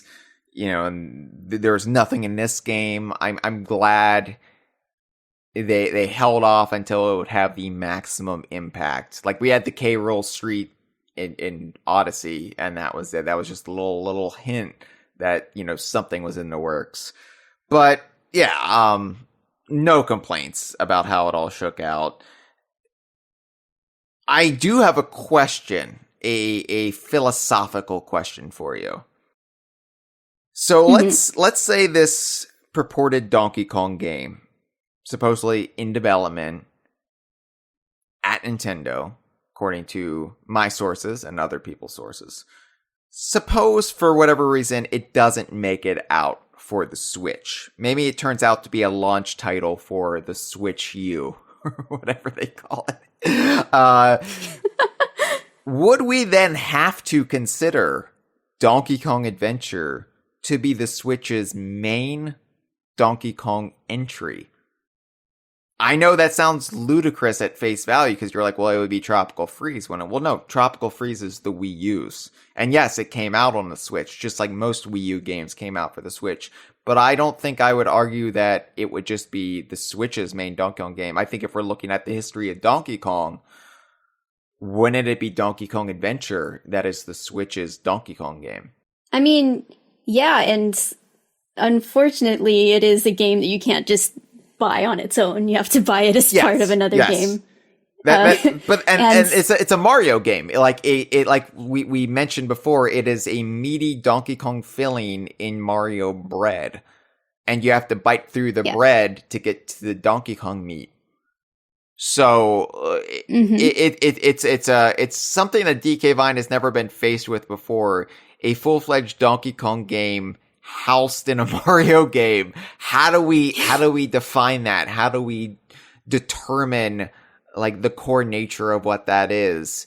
Ultimately, it doesn't really matter. This is all just made up nonsense, but I guess it matters to me. It matters to some of our listeners. So I don't know. I would make the argument, if it does come to this, if the next Donkey Kong game doesn't make it out until the Switch's successor, maybe we would say, yeah, this is it. This is right up there with the Donkey Kong Country trilogy, with Donkey Kong 64, with Jungle Beat, with Returns, with Tropical Freeze. It's Donkey Kong Adventure for the Switch.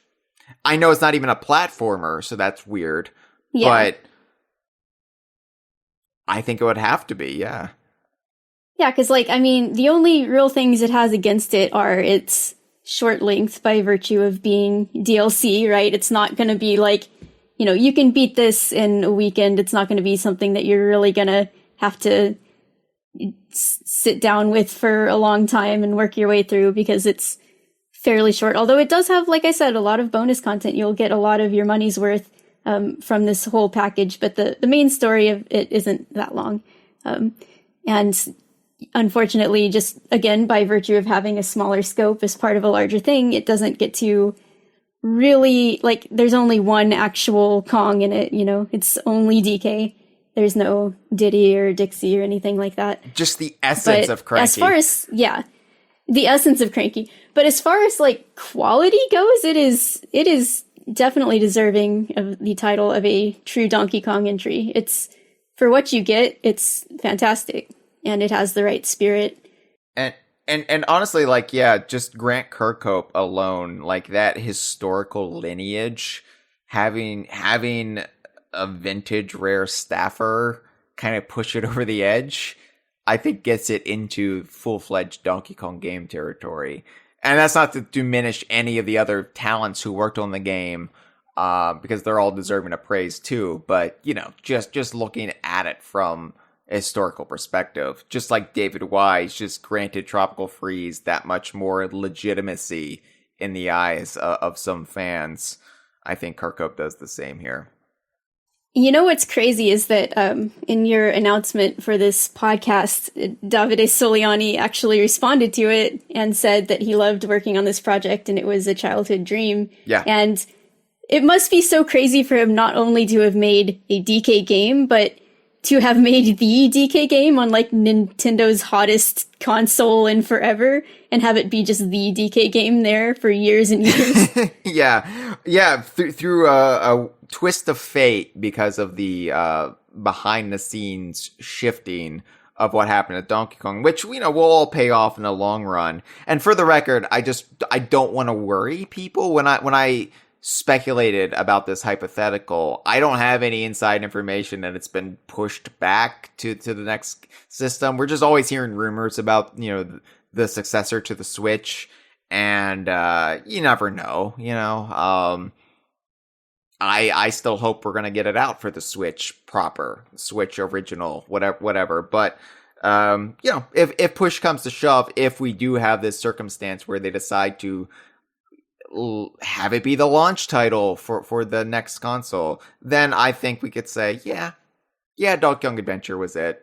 Donkey Kong Adventure is on the same level as, your Jungle Beats, your Tropical Freezes, as just the core entry of that generation.